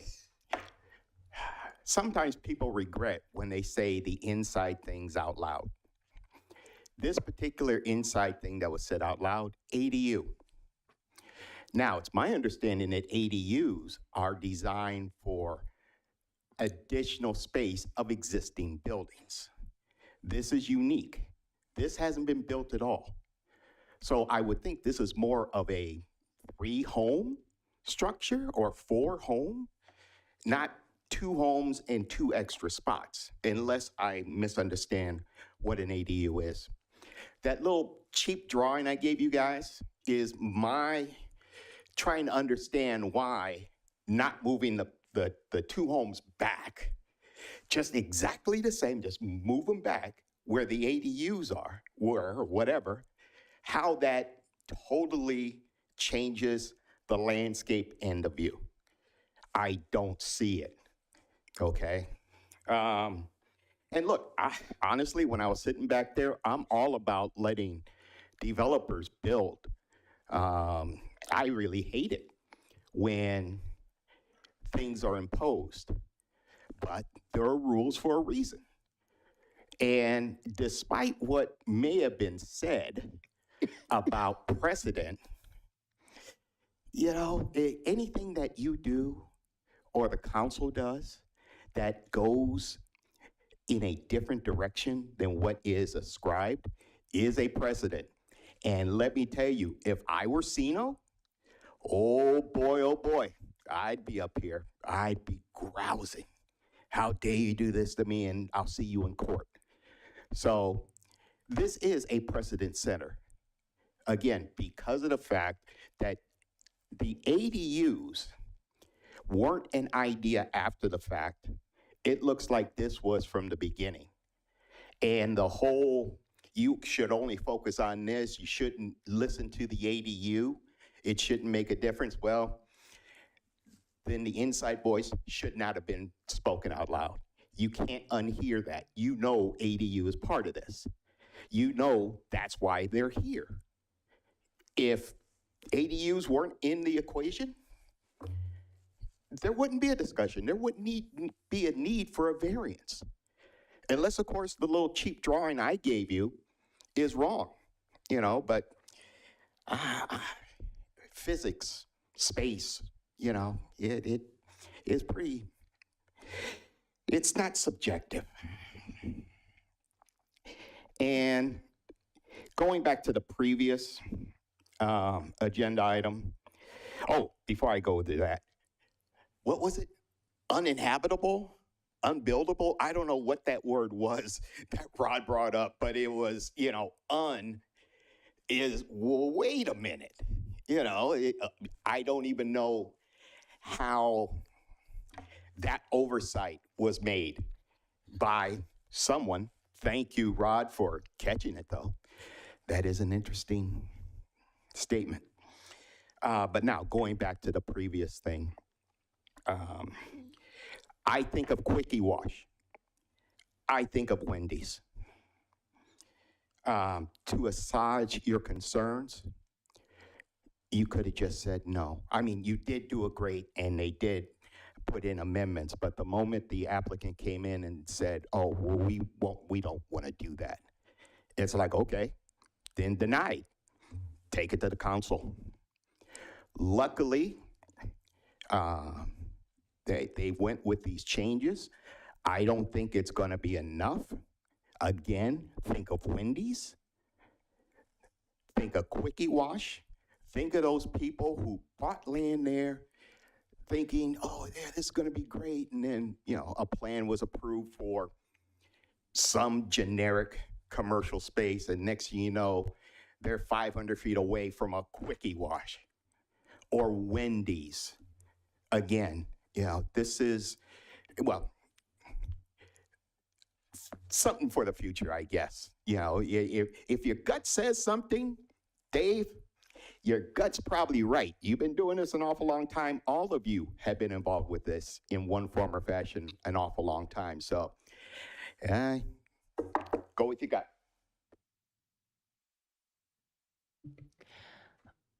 Ms. Tapia, would you like to speak?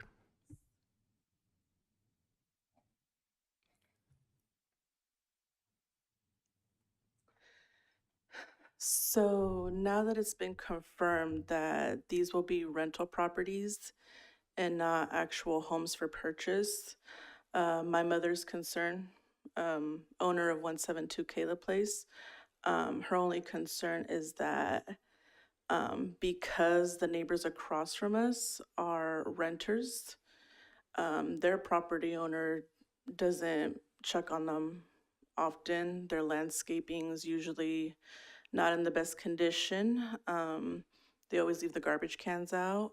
The rocks that they have in the front yard, it all goes to the middle of the street. It hits my mother's car from time to time. So how can we be sure if these are going to be rental properties, that the owner is going to be capable in checking, on these renters, so to speak, as often?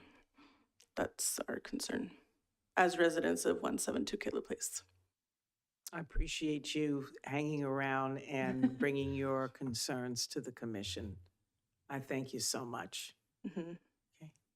At this time, we will take that under advisement and move into Zoom. Through the chair, at this time, we have 3 hands raised. Anybody else who's on the line who would like to speak during public comment on this item, please raise your hand now. We'll start with Amanda Pasniak.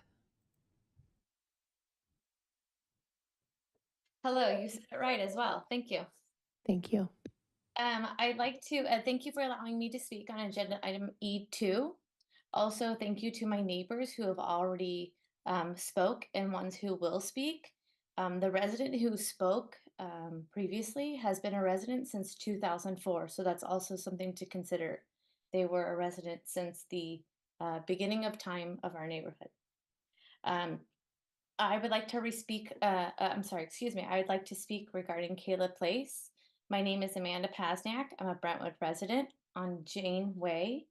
I'd like to address the planning committee irregularly shaped is 5,227 square feet, excuse me. I live just fine in a 2-bedroom, one bath home. My neighbor's lot is 11,000 square feet, 761. She lives in a home that is 1,361 square feet. Neither of us have an ADU. One of us has a garage and one of us doesn't. I'd like to address some facts regarding 171 and 175 at this time. I've researched the purpose of the setbacks. Please let me read the setback definition. These setback standards provided open areas around its structures for visibility and traffic safety. Specifically addressing traffic safety, accessing to and around these structures, accessing to natural light, ventilation, and direct sunlight, separation of incompatible land use, and space for privacy, landscaping, and recreation. I'd like to specifically address the lot for 171 and 175 at this time. I'm looking at the agenda and it looks like the lot on 171 only meets 20% of building requirements. The lot on 175 only meets 40% of building requirements, specifically addressing that they are not meeting the minimum lot size, the minimum front yard setback from garage, the minimum yard setback from porch, the minimum setback for the rear setback from first floor and second floor, as well as minimum off-street parking. They are also not meeting the minimum building height requirement, which quite honestly, I'm not very concerned with the height. Other questions I like to address are for, the commissioner to consider is on these lots, what is the layover, if any of the layover from both properties? They are nearly identical. However, the building proposal is nearly identical. However, the lot sizes are far from that. They are about 300 square feet in difference. According to the GIS map, the map shows that they're already taking over 1907 property with their fencing. I'm not sure how that was built. I suppose in summary, I really feel as if that we do not have the full picture. I feel like these building plans need to change in order for us to address our setbacks. We do not have a full picture, excuse me, and I would urge you to consider why we had the setbacks in the original place. I think that that's all that I have to address for now. Thank you, Amanda. Next, we will go to Jana.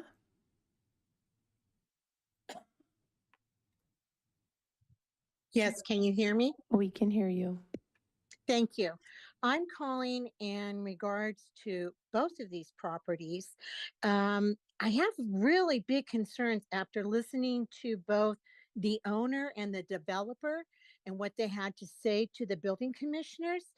My concern is when I met them, I never met Stephen. I did meet the developer right off the bat. And he informed me that he was going to put 2 duplexes with ADUs on these lots. That was his plan from the beginning. And to hear the developer say that Stephen is now all of a sudden considering living in one of these homes and renting out or the other or having his in-laws, I'm just dumbfounded. What is actually going to be built on the property that is located next to my home? Next to my home is going to be an ADU along with a garage. I have terrible parking in front of my house now. My daughter and I, we bought 179 Kayla Place, and I just cannot believe the amount of parking that is done in front of our property. And the way that our house is located, it's not our fault that when Kayla Place came in, it took a lot of our front yard, along with Amanda, who lives on James Place and has a small lot. We listened to this developer say that he's trying to make these homes fit in and that the homes in that area are 2,200 plus square foot. No, Amanda's isn't even 600 square foot, and ours is like 1,306. I mean, the amount of noise that's already exists in this place, over 70% of the residents in this area are renters. We have a lot of low income renters. We have an abundance of vehicles already existing. So to put in 2 homes with ADU units, I can't even comprehend this. He is taking every square foot and utilizing it to get the most money out of it. And he's not taking into consideration the neighborhood or the neighbors. This man has never knocked on our door or talked to us after they purchased the property. And he wouldn't even have talked to us had we not asked him. So I'm kind of concerned here about what is really happening at 171 and 175 Kayla Place. I mean, a 2-story is going to be very intrusive into our privacy, our yard. We're 1-story houses, both Amanda's and mine, or my daughter's. It's 1 story. So I have issues with this. Also, he's asking for variances based on my address, 179 Kayla Place. Our home was built in 1960. So to try to fit something in that's going to work and use us as a variant, well, they got away with it. Why can't we? Well, no, that's not how the property was when it was first built. This is how it's ended up. I just would really like somebody to give this a lot of thought, a lot of consideration, because this is going to be very intrusive to this area. What about the wildlife? This is a park-like setting. There's beautiful trees, there's birds. I mean, we're already trying to stop the development from behind. Now we got this guy coming in with these intrusive homes. They're too big for the property. We need to stick to our guns. And Alcino will be knocking on your door. Danny was spot on with that one. So I hope that you listen to us, and I hope that you take into consideration what we're saying. I thank you for your time. Thank you, Jana. Next, we will move to TBS. Yes, hi, thank you. Can you hear me? We can hear you. Yeah, I am also a resident at 179 Kayla Place. That was my mama speaking previously. I do have several concerns of the comfortability that these gentlemen have talking about my quality of life that's going to be impacted by the building that's going to be going on there. Like my mother said, we did happen to talk to him, and he told us that he intends on building 2 duplexes, 2 ADUs, and renting them all out. This sudden plans of him moving into one is news to me, because he also shared the fact that he already owns several of these properties. So I don't know why he wouldn't move into one that he already owns. Also, I think it is kind of transparent that allowing this precedence is going to create a horrible example going forward. The amount of families that he is trying to cram onto one like 8,000 square foot lot is not going to be a livable situation for anybody. He mentions class 32 as a categorical exemption, and that's supposed to be considered not to have potential impacts on the environment. But I'd like to think that I'm part of the environment of this neighborhood, and this project is going to heavily impact the privacy of my home. I have a single-story home with a nice lot, a beautiful backyard that I spent a lot of time manicuring, and now my privacy is going to get destroyed by a developer who wants to try to get the maximum amount of money. And I don't think I should have to pay for the fact that this gentleman bought weird shaped lots. And I don't think the city of Brentwood should have to either. And also, I'd hope we look into why this was ever deemed unlivable, because I know up at one point, the land backing up to my property was a flood zone. The fact that this property is recessed between mine, which already has terrible drainage issues at the back, and it backs up into his property, and also the property next to it is going to drain straight into those yards. I don't know how he plans on mitigating that, because I haven't found a solution currently, nor has my neighbor. And again, I hope that the city of Brentwood looks into why this was once considered unlivable. I'm on the fence of believing that it was once considered a flood zone. Also, I don't think he's been transparent at all with the city. The signage that he posted also up in the yard just states single family homes and ADU. It does not mention 2 separate 2-story homes and 2 ADU dwellings. And he also kind of speaks that the ADUs are a possibility. He told me that they're absolutely going in, because nobody's going to spend $315,000 on an empty lot not trying to make a buck off of it. And that's how much he paid for it. And I don't think I should have to pay for somebody else making business moves with the lot of land next to me. It doesn't seem like it's going to be a good fit. I hope they look into redesigning the home so it does fit in with this community, so that it doesn't impact the neighbors. I have all spoken up that have clearly negated a statement that it's not going to impact the neighborhood. It absolutely is. Myself, my mother, and several neighbors included. I thank you for this time on speaking on these properties. Thank you, TBS. At this time, we have no other hands raised. Thank you, Ms. April. Okay, well, at this time, we will go ahead and close public comments. I'm looking for a motion to do so. So moved. Second. All in favor? Aye.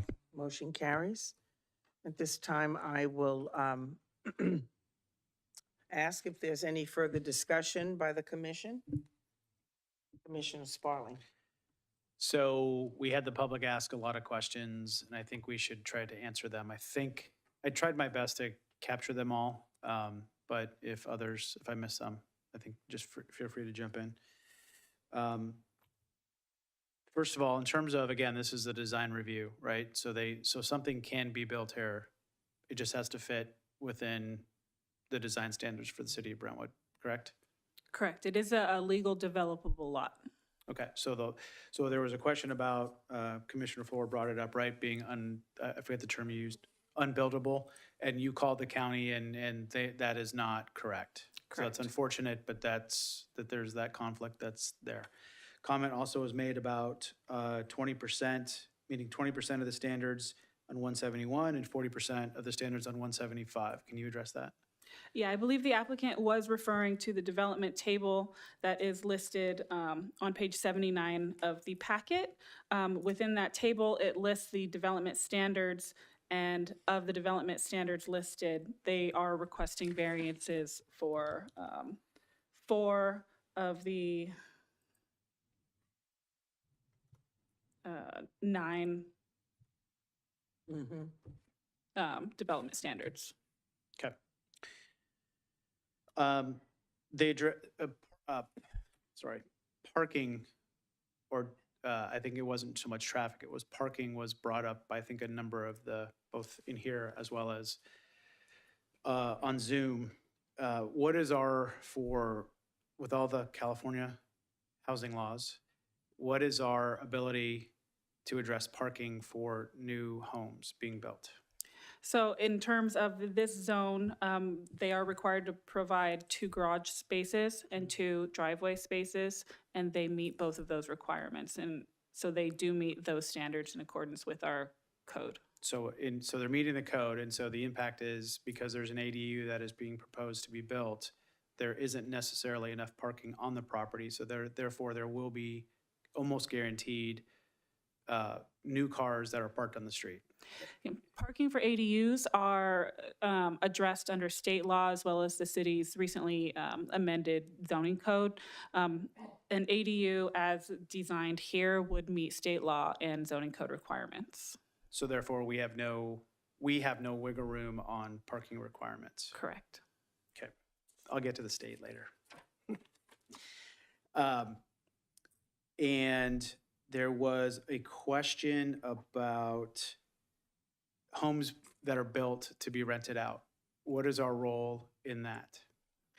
We have very minimal role in whether a property is rented or not. We have community enrichment in which we can definitely take an attempt to enforce property maintenance concerns, trash cans that are stored in public view, and many of the concerns that the neighbor raised. But unfortunately, we don't go out and proactively do that. So it would take coordination with the neighbors letting us know that those issues were happening. And at that time, we could go out and address them. Okay. Single-story versus 2-story homes. What is our role, I guess, is, I'm just trying to get the questions answered. I'm pretty sure I know the answer, but what is our role in terms of defining whether a single-story home can be built or a 2-story home can be built next to single-story homes? So the code does allow for 2-story homes. Our objective design standards indicate privacy windows if the home is located within 25 feet of an adjacent parcel, and none of the 2-story portions of either of these homes is within 25 feet of an adjacent home. So in this case, there is nothing that doesn't meet code standards in this particular case. But in other cases, there are objective design standards that would require offset of windows for privacy. So the new home would be required to offset their windows so they do not directly look into other windows and so forth. You couldn't necessarily require the home to be single-story. It would still be allowed to be 2 stories, but there would be privacy concerns regarding just the lineup of the windows and some other privacy issues as part of the objective design standards that you would be able to look at. But in this zone, homes are permitted to be up to 2 stories, and they are below the maximum height. Okay. There was a comment made that we're fighting the development behind this. How does that impact our decision-making authority tonight? Say that one more time. How does that affect our decision-making authority tonight, that there's another development that the resident mentioned they're fighting? I'm not sure what that meant, but she was quite passionate about it. So wanted to try to get some clarity on that statement and the role that we have tonight. The property behind this is currently owned by the City Redevelopment Agency. It is zoned medium-density residential, and there's currently not an open application on that property. Okay. Then I think the last question I have is regarding a drainage issue was mentioned that they haven't been able to solve. It was TBS, if I'm saying the name right. How would the city address a drainage issue from this property to that property? So as part of this property, if it were to be approved, it would go through the building permit stage. At that point, they would submit grading and improvement plans that would include drainage plans. And they would be required to be reviewed by our city's engineering department to verify that all drainage from this parcel is maintained on this parcel and would not negatively impact the adjacent parcels. Okay. So I want to thank the residents who called in, as well as the residents that are here too. I wanted to at least try to address all the questions that were asked that we may not have gotten to yet, because I know all of us take those questions seriously, and I wanted to make sure we took some time before we opened discussion that we got those answered.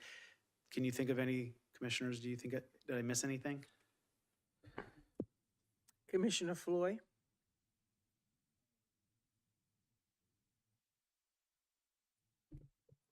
You can come back to me. I'll go back through my notes. Commissioner Johnson? I think there was something on traffic and safety that was mentioned by some, and I just want to know, just to add on to the lengthy list that the vice chair enunciated. Can you tell us anything about the traffic and safety? Yeah, so as two legal lots, adding the single-family homes would not kick this development into any area close to requiring traffic analysis or traffic studies. The site and the surrounding neighborhood has been designed as a single-family neighborhood, and since they are only providing single-family homes, it would be consistent with the anticipated traffic and street speeds already in the neighborhood. Okay. Commissioner Brand? I think I know the answer to this, but Jennifer, maybe you can elaborate a bit more. The reason why that these lots are smaller than the 4,000 square foot minimum? I do not have specific reasons and the full background. I know it was prior to incorporation into the city. It was when they were county parcels that these lots were legally created. And so I do not, unfortunately, have specific confirmation on that. I would assume a small portion would probably have been similar to the adjacent property next door, in which some of the property right away was taken away in the front of the property that may have at least met the minimum 4,000 square foot lot. But I am not sure why the irregular shape in the rear is the way it is. Yeah, that was unclear to me as well. My understanding of this is that this was a thoroughfare for the old Highway 4, and that these were essentially created in like 1960 or something like that. So very long time ago, and therefore are, I don't want to say grandfathered in, maybe that's not the right term, but more or less. Okay. And that's probably why it was at one point deemed uninhabitable, because of that. I guess my concerns are centered around, I know that we're here to discuss the variance. That is the focus of this discussion. But all that the residents had brought to us, along with some of the callers, I think meets out responses. And so thank you for that, Commissioner Sparling.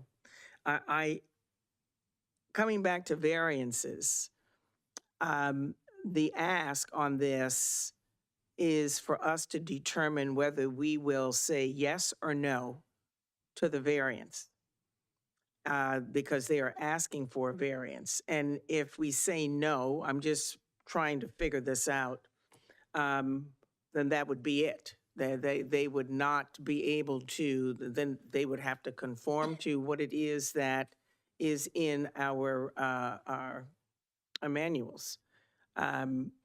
My concern comes back to what Commissioner Johnson just mentioned, and I think one of the callers mentioned, which is traffic and cars. And what I really want to, and I'll get to it on the requested items, but if that community's become a rental community, then we've got then there's something that we need to dig deep into, but that's for a later discussion. For right now, when it comes to the variance, this commission has something to say as it relates to the variance and can say something as it relates to the variance, and that can be yes or no. Outside of that, we can't speak to the ADU because the ADU is the ADU. But we certainly can speak more to the variance and why we might think it not a good idea or a good idea to move forward with it. And Ye- that would change a lot of things. Yes, and then the commission, as I stated, of the variance findings, the commission, in order to approve it, would be required to make findings for all 4 of them. So in order to deny the variance, you would only be required to be unable to make at least one. Correct. If that makes sense. Commissioner Sparling. So thank you for seeing my trigger finger here. So there was one other question, right, that was raised, right? And that was around the size of the buildings, of the homes, right? So what is our role in selecting what's appropriate size for the neighborhood? That is part of the discretion of the variance process. The findings is that you are approving this because you believe that in applying the literal terms of the development standards, that they wouldn't be able to provide homes that are consistent with other properties in that area that have similar zoning. And so if there are other properties in that area that have similar zoning that are of smaller size, that definitely could be something to take into consideration in your findings. Okay, and then I just want clarification on the ADUs, right? So we don't, I want to make sure I'm wording this carefully. There has to be enough space to build an ADU for a house, whether it's attached or unattached, correct? And still meet the objective. So if there's 5 feet, you can't build a 5-foot ADU, right? Correct. So where do we draw the line? Where can legally we draw the line in terms of how big an ADU is or whether an ADU can be built at all? And if this is getting outside of the scope of the agenda item, then let me know, because I know we're at the design review for the main property, but they put an ADU design in the packet, or you did because you worked with them, right? I'm not sure how that works, but, right, so it's here, so I see it. But it's not, ADUs are not necessarily by right, it can be built anywhere, anytime with no review. There has to be space for an ADU. Yes, there has to be space for an ADU, but ADUs are still required to maintain the minimum 4-foot setback. So if you do have a property that is already built out 100% to 4 feet setbacks, then that property, although an allowable use, would not be feasible on the property because there feasibly would not be a location that would meet state guidelines. Okay, and that's right. That's what I thought. And I thought I heard somebody, I'm not sure who, say that we can't do anything about ADUs. And I just wanted to get clarification of that because that wasn't my understanding. So that's why I asked that question. Thank you. Just a quick question here. So on specifically lot 171, it looks like if there was no space for an ADU for lot 171, you could push the house back. But in lot 175, because of the odd shape of the lot itself and where the ADU is, it appears that one, it doesn't matter as much. Do we have any discretion on, I'm just, lot 171, you could say push that back and lot 175 stays the way it is? So I've just for visual reference, for all you visual people, I created this diagram that shows the development standards for each of these lots and where homes could be located without variances for your reference. Overall, if you look at the front of the properties, the red at the front of the properties would be where the living area could go to. It would be approximately 6 feet back from the existing front of the house. The next line would be the purple. That would be the minimum dimension for the garage. The current garage is located at the minimum setback from the front yard, as you can see, and requires the 2 foot or the 2 parking stalls. To the rear, this zone does have different setbacks for the first and second floor. So the red would be the first floor. The first floor could go all the way back to 10 feet, is that correct? 10 feet from the rear property line, is that? Yeah, 10 feet from the rear property line. And then the second story could be 15 feet from the rear property line. So this kind of shows if they were to move the existing home back 6 feet, so the front met the front setbacks as it's currently designed, that would still kick in a 1 foot variance to the rear and would also kick in the second floor variance. If they were to cut off 1 foot from the back of the house, they theoretically then could have only the second story would be the only variance requested. So there are changes that they could make, but as currently designed, if you're just trying to shift this existing home and this existing plan, I don't believe there's a way that you could move it without causing another variance in a different way, but there clearly are ways that a home could be designed within these parameters. So the solution without variances would have to be a smaller home. So right now it's 2250? In my opinion, roughly? yes. Yeah, that's the only way to do it. Okay. Commissioner Brandt? Are we in discussion or? We're in discussion. Discussion, okay. Yeah, I mean, I'm hearing a lot of the callers' concerns. And in looking at this, it was a lot that clearly looks as though it was set up in the 60s, meant for probably a 1-bedroom, 1-bath house that's 1,000 square feet, something like that. And the attempt here is to find at least what I'm seeing here is that we're trying to get a house that is very similar to the surrounding neighborhood, despite the very strong difference in actual zoning. I had one other question about one of the call-outs in the Brentwood Boulevard specific plan where it mentions the all new developments with public street frontage shall require to provide a proportional share of landscaping within the public right-of-way in addition to providing on-site landscaping. Would this project be applicable considering it is a new build? So they are going to be required to provide landscaping all the way to the curb, which would be in the public right-of-way, and that would be their requirement to maintain.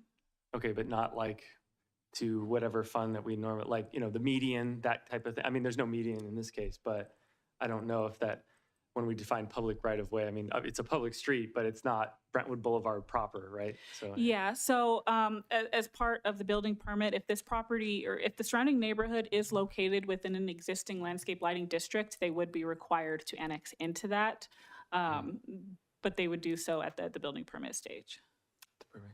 Okay. I don't know where all of y'all are sitting with this, but oh, yeah, please, go. Chair Roberts, I want to delve into the findings a little bit. Yes, I was please wondering, do. we've been here for almost 3 hours. Could we take a short recess? Oh, absolutely.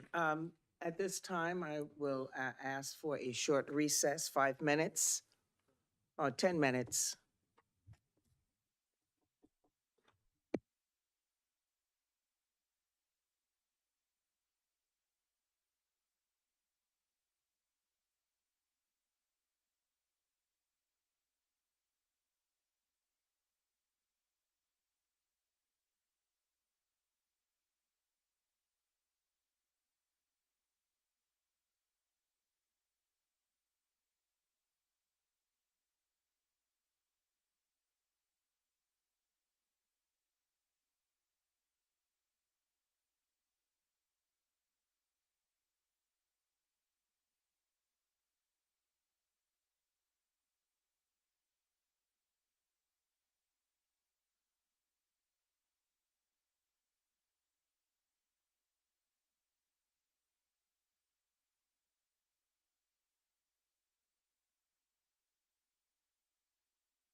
I'm ready.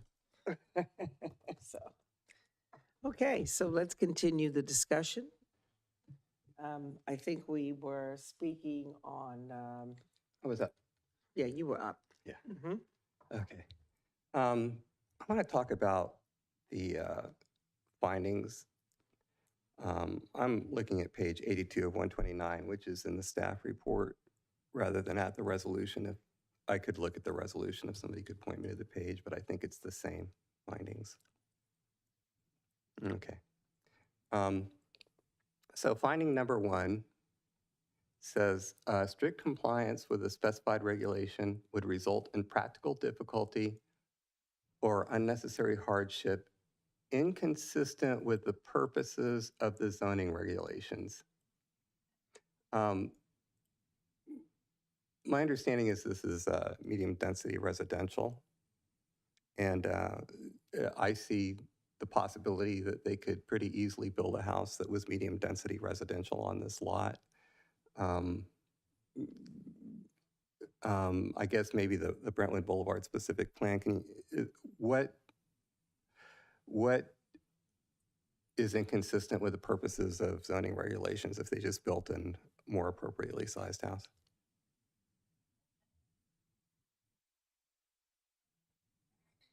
I'll start, Jennifer. So the zoning regulations have a variety of purposes, and when you look at the requested variances, for example, a variance request for a setback difference. The purpose of setbacks is to keep houses apart, right? To keep them a certain distance apart. If there was something about the strict compliance with the setback regulation would result in an unnecessary hardship that was inconsistent with that purpose, right? We could somehow otherwise comply with that purpose, or that purpose wasn't being fulfilled by application of the setbacks as they stand. That would be inconsistent with the purpose of the setback zoning regulation. That doesn't necessarily require a variance, though. A smaller house would do it. That's correct in this case. Thank you. I get the part about the unique physical or topographic circumstances, but I don't think that it's necessarily an unnecessary hardship to ask for a smaller house. Other people who spoke tonight are living in significantly smaller houses. So I think, when they point to the neighborhood as a whole, most of the neighborhood is built on lots that were sized for the houses. Where you're looking at their neighbors that are living on these smaller lots, they've had to make concessions and just as they are enjoying, I guess, the privilege of having half of their front yard taken away. Not quite sure how that was a privilege, but at any rate, they are also enjoying living in a smaller house, and they seem to be quite happy with it. So I don't really see it as a hardship. It's just a smaller house, and it's consistent with the zoning, so I can't see where it's inconsistent with the zoning regulations. We could alternatively say that strict compliance would preclude an effective design, solution improving livability, operational efficiency, or appearance. And again, a smaller house is going to be operationally more efficient, and it will look just as nice. I guarantee you these houses will conform with the objective design standards in Brentwood, and they will be attractive. I've seen the design standards, and I stand by them. But I'm having trouble finding anything in finding number 1 that would require us to make this variance. It's my opinion. Looking at number 2. Strict compliance with the regulation would deprive the applicant of privileges enjoyed by owners of similarly zoned property. And again, they're bringing up 167 and 179 Caleb Place, but is it really a privilege to have some of your yard taken away when they build a new road? They just happen to incidentally be there. Those houses were there for years. I'm not seeing it. Or alternatively, the strict compliance would preclude an effective design solution fulfilling the basic intent of the applicable regulations. I think the basic intent is affordable housing, or what is the basic intent of MDR? Is small housing, isn't it? It's medium density residential, so it is anything from detached single family homes to duplexes, triplexes, and apartments. So I'm just wondering how building an appropriately sized house for the size of the lot would be not an effective design solution fulfilling the basic intent of the applicable regulations. It just seems like it would be perfect. It would perfectly fit that description. So yeah, neither of those alternatives really are moving me very much.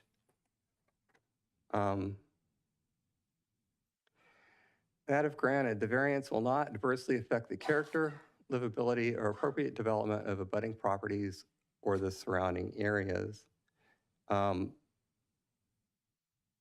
We've had testimony from several close neighbors tonight that directly contradicts that statement.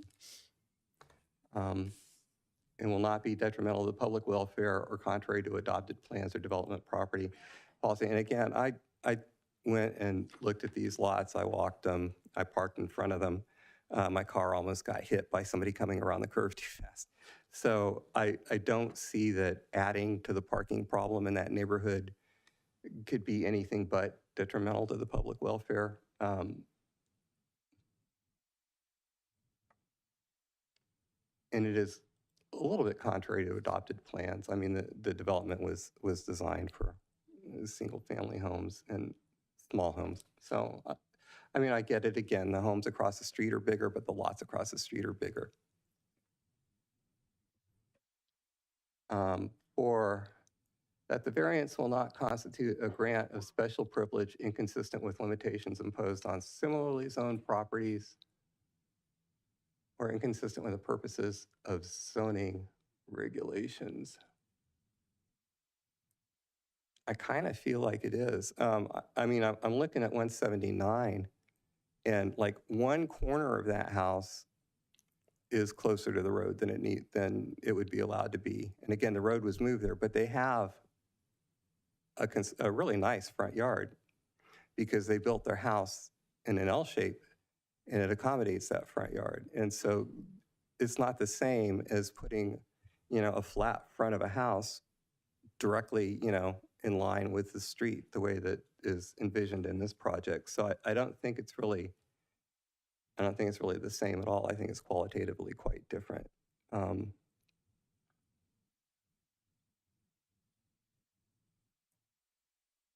And I don't really think that it's that consistent with zoning regulations because let's face it, they're just pushing the house forward so they have room for an ADU in the back.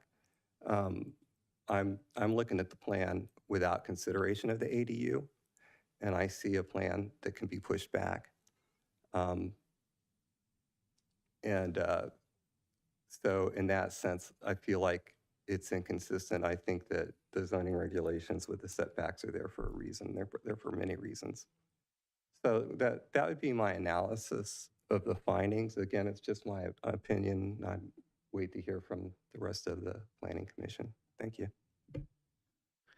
Can I speak really quick? Just so procedurally, moving forward, as you can see, me and Christy are furiously typing as you go. Obviously, this application would need to come to some sort of consensus. If it is the consensus of the Planning Commission tonight to deny this variance application, what we would do is we would request that this come back at the next meeting. So the reason we are, although we do not have consensus at this time, we're taking notes on your findings personally, and then we would take them collectively with our notes, and we would come back and we would have to redo the findings with a denial resolution, which we would come back at the next available meeting. So just procedurally, that is where we're at right now, and we can get there once we have consensus for clarification. Okay. Commissioner Johnson?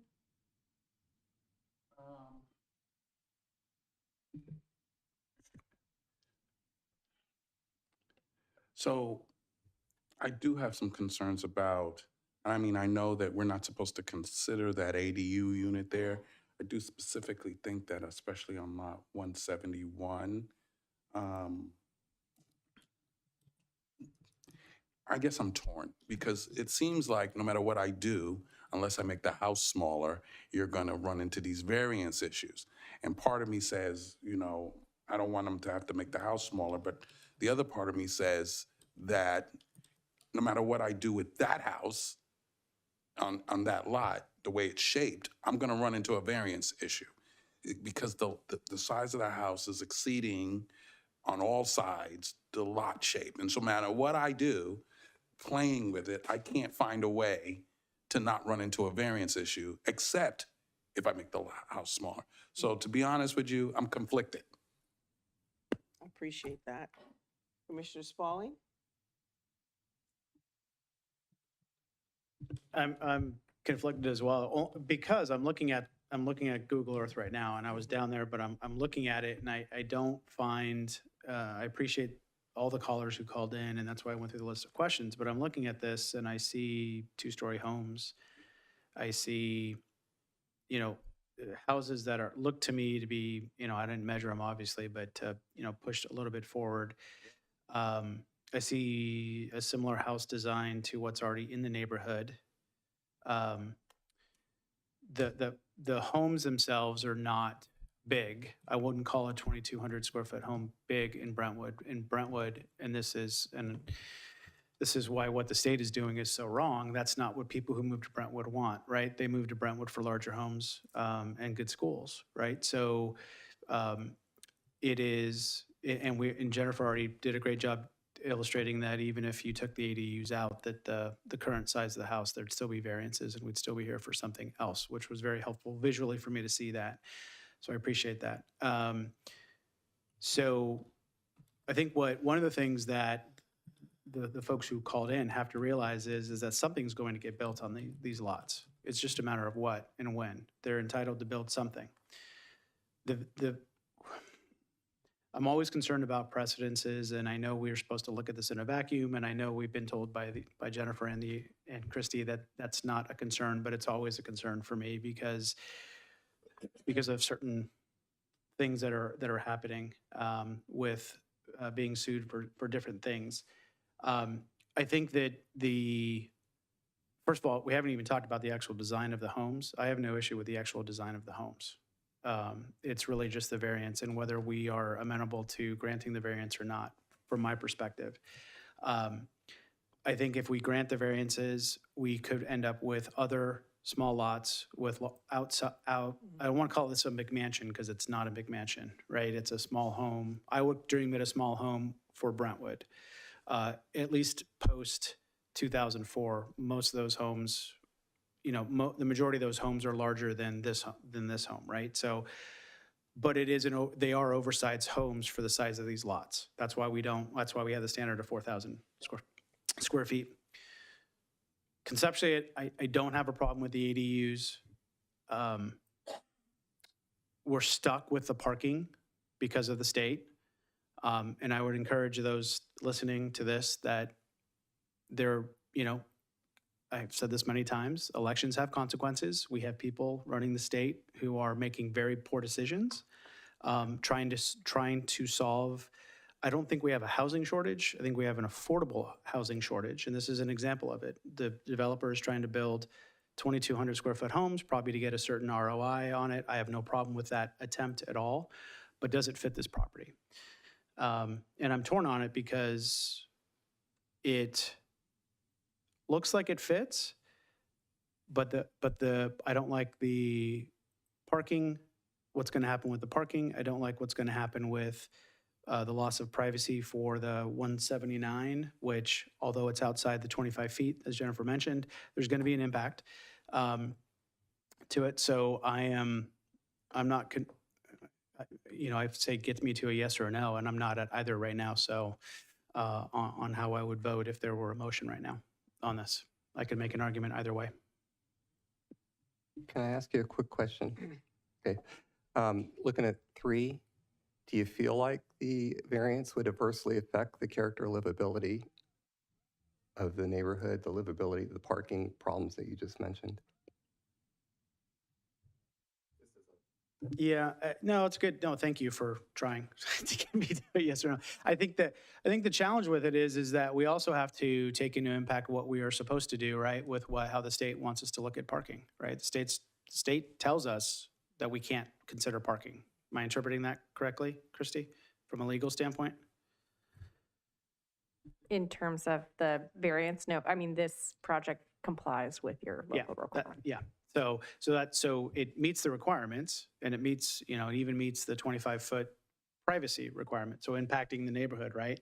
Design-wise, it doesn't. It fits the neighborhood, right? It's the buildings themselves fit, right? There are many two-story homes on it.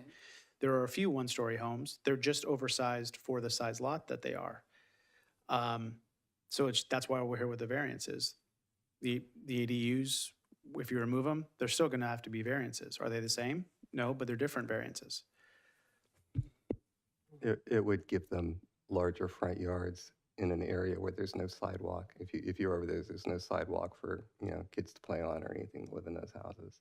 So if you gave them a bigger front yard, that would improve the livability of those houses a lot, as well as freeing up some space to have a decent backyard. I think one of these has a backyard that's the size of a bedroom. So yeah, livability. Yeah, I mean, I get that. I guess where I land on that whole issue, because that's a complicated issue, is that the builder is going to sell these homes to someone who if he, because we heard he's moving in, we heard other people say they told him he's not. It doesn't matter, right? Someone's going to move in, and someone's going to know what they're moving in to, right? So it's up to the person who decides to move in whether it's acceptable to have the front lot and the front yard or the backyard, right? So if it's within variance, if it's within our specifications, right, and it meets everything, which Jennifer says it is, then, and I think where your points are, I would say, around the edges, right?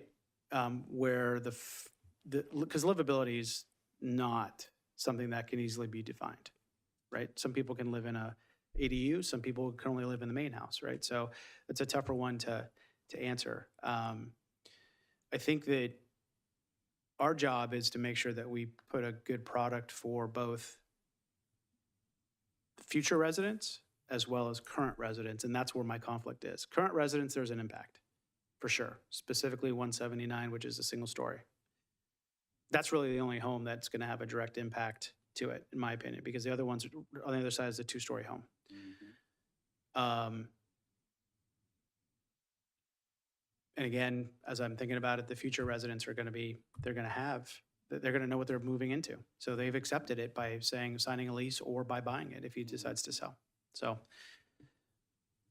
it comes down to me, whether or not the variances are something that we can live with if it's brought forward in the future for other projects. Because I do tend to think that other developers, not large developers, but small developers of these small lots are probably going to bring this up as an example of something that's being approved. Okay. All right, so where are we, commissioners? Are we ready for more discussion? Are we ready to make a motion?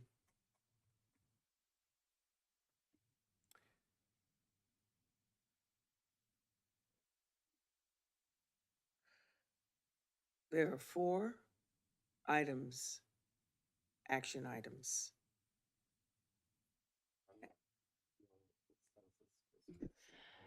Through the chair, Commissioner Flohr, can you please turn your mic on? I'm not feeling a consensus yet. We have 2 commissioners that are torn. I would like them to have the opportunity to make full consideration. Well, it's pretty clear to me, as it relates to variances, which is what we are here to decide upon.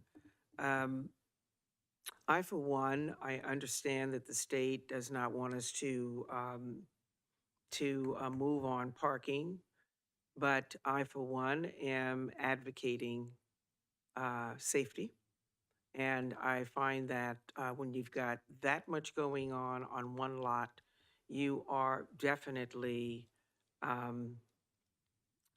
compromising safety. There's no question about that in my mind. If these are going to be rentals, it's interesting that the traffic director's not here. Because typically when you've got something like this going on, when you've got actually 4 units as opposed to 2, I'd just like to hear back on, well, how many cars are we talking about? Because we don't know. I see that. My big concern about this project is, is this going to be a possible, not bed and breakfast, but I'm looking at 3 bedrooms. I'm looking at, 3 bathrooms on one of these floors, and I'm just trying to figure out it's a beautiful house if that in fact is what it will be, a single family home. But the way that this home is constructed, I'm wondering, in my mind, I'm looking at, I'm just wondering if this is going to be an Airbnb, if this is setting itself up for an Airbnb. Of course, they don't have to tell us that, but it just seems like it's quite large, and it just seems like it's planted in a community where things aren't. And I too walked the property this afternoon. It just seems like it just doesn't sink in for me. That's just my interpretation of what I saw this afternoon. The lots can they handle 2 homes? Yeah. 2 homes and 2 ADUs. That's really squeezing a lot in. So I guess I have a question. Are there any other ADUs in that community that you know of, in that neighborhood, in that? I believe me, I was looking to see if there were any in-law homes, and unfortunately, I wasn't able to see that on the maps, either on Google or in my drive. Well, are there any other ADUs in that community? I am not aware of any specifically, but all of the properties within that zone, since they are considered residential properties, would be allowed ADUs under the law and under the city code. But I am not aware specifically of anything on that block or blocks around. So they'd be the first. I have a follow-up question to that. Are there any houses anywhere in that neighborhood who were granted a variance so that they could have a backyard large enough to build an ADU? Or would that be a special privilege that we were granting this applicant? I'm not aware of any variances that have been granted in this specific neighborhood.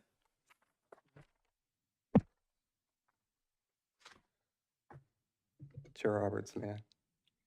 You may. I just want to point out that a yes vote on this variance means that there is complete agreement that all 4 of these findings are true and factual. If you feel like even one of them is not true and factual in any way, you shouldn't probably vote for this, because we have to believe that all 4 are true and factual. It's just a thought. Thank you for that clarification, Commissioner.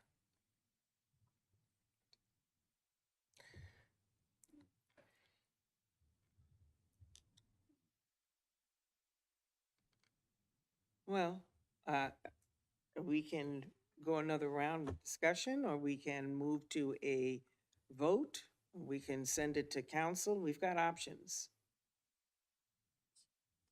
Yes, Commissioner Johnson. So earlier, just a few minutes ago, not earlier, Ms. Hagan mentioned that if we were to deny it, you would bring it back at the next meeting. What did you have in mind? What would come back in the next meeting?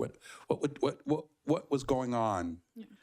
So for clarification first, what is before you tonight would be to approve or deny the application. The application would not be able to be forwarded to the city council. So the planning commission would need to make a determination.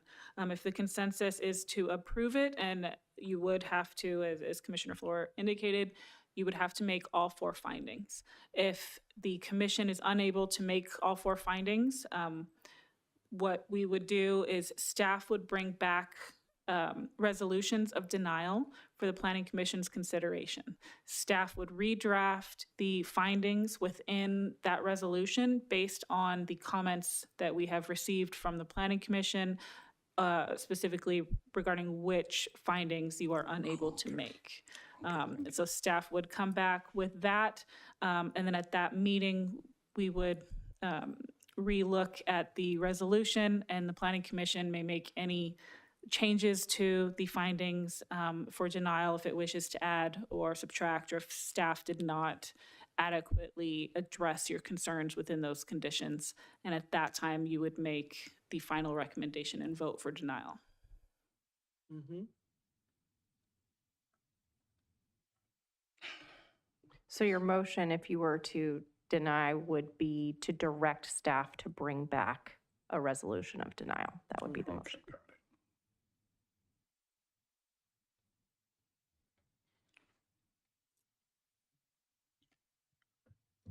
And for clarification also, that would be the direction for both of the variances. The design review application is contingent on the variance approvals. So without the variance approval, the design review application would then be basically denied there on the basis that the variance is not approved.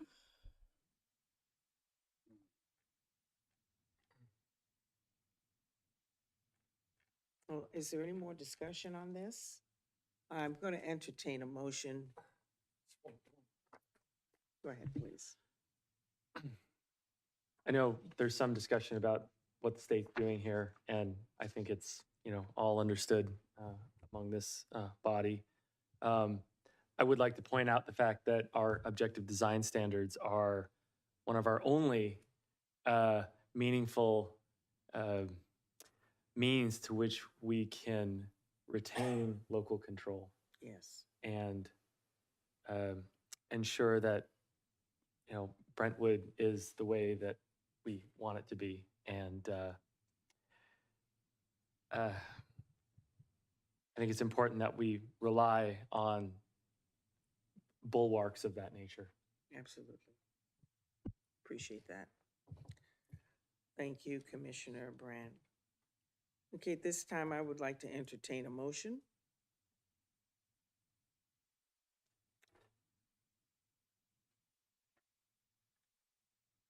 Nobody wants to make a motion? Can I ask a question going back to, so we have to find that the 4, what do we call it, these 4?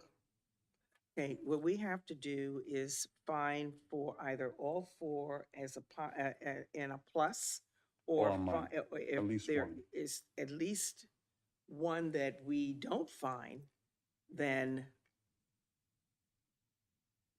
the motion fails, Okay, strict compliance. can fail.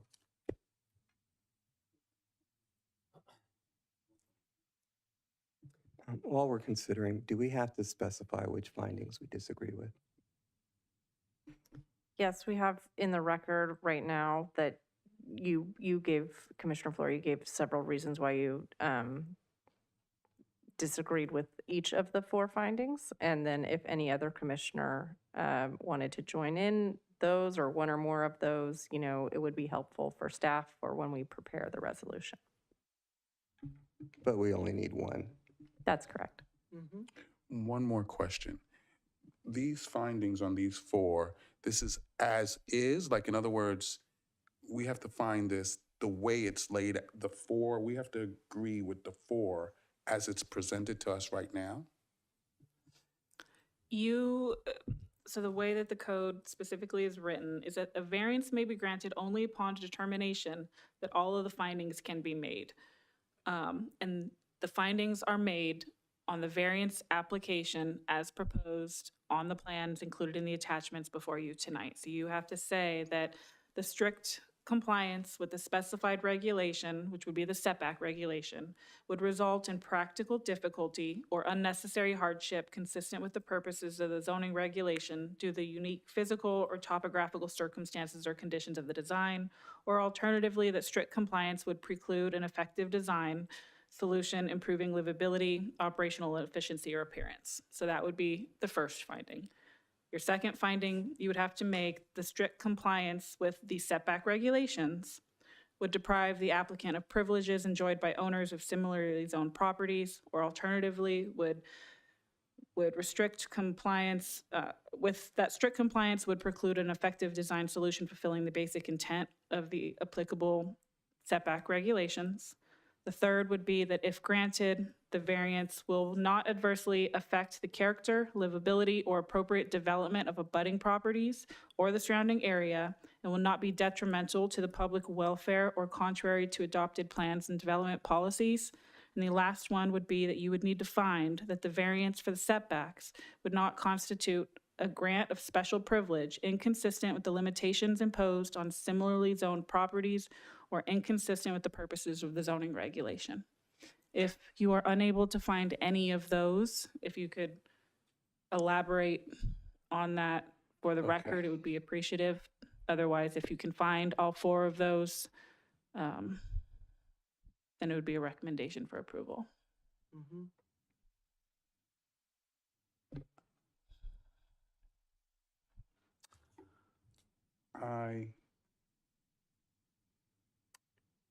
I don't know if strict compliance with the regulation would deprive the applicant of privileges enjoyed by owners of similarly joint zone properties, or alternatively, that strict compliance would preclude an effective design solution fulfilling the basic intent of the applicable regulations.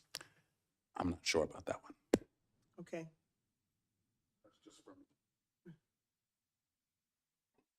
And the strict compliance with the specified regulations would result in a practical difficulty or necessary hardship inconsistent with the purposes of the zoning regulations due to unique physical and topographical circumstances or conditions of the design, et cetera. That's the one that I am troubled by.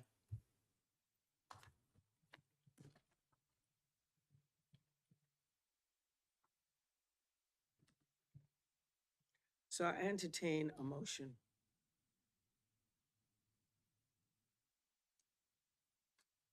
Well, I can take a stab at it then, that we would ask for staff to come back with a denial based on the inability of the Planning Commission to agree with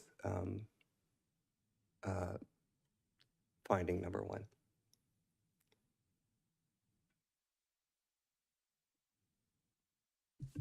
Did you say finding number one?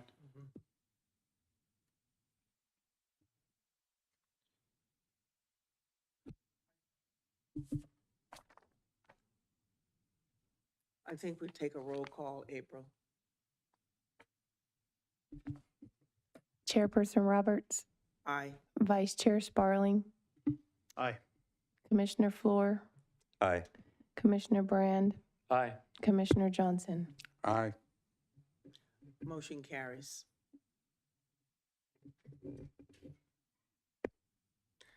Okay, so that, we move on into informational reports.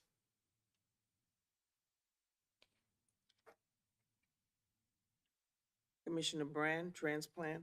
No meeting. Design review, I haven't had one since our last meeting. Excuse me, design review, who's, your design review down there? I'm not design review by myself. Okay, have you guys had any meetings? No, we have not. Okay. Land use, we have not either. Okay. So we're going to move on to requests for future agenda items, and at this time, Commissioner Spalding would like to have a conversation with us about, well, I'll let Commissioner Sparling have a conversation about what he needs to have a conversation about. Jennifer, would it be possible for you to pull up on Google Maps the vineyard?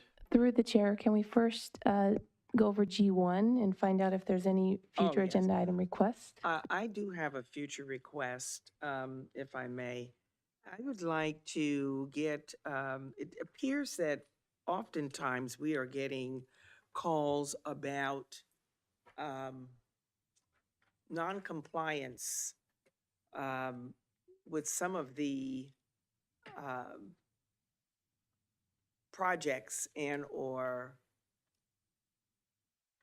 applicants who are putting forth projects in communities, whether it's traffic or noise or yard, overgrown grass. I would like to get, and it seems to be going on a lot. It's not just an isolated issue. I would like to get some statistics on just how often we're getting calls in at the public works, if that's the one that carries forth the land, the upkeep of people's properties. And I'd also like to get I don't know that the Planning Commission, as long as I've been a planning commissioner, I've never had anyone come back to the Planning Commission to say, hey, this application that you approved, these folks are non-compliant.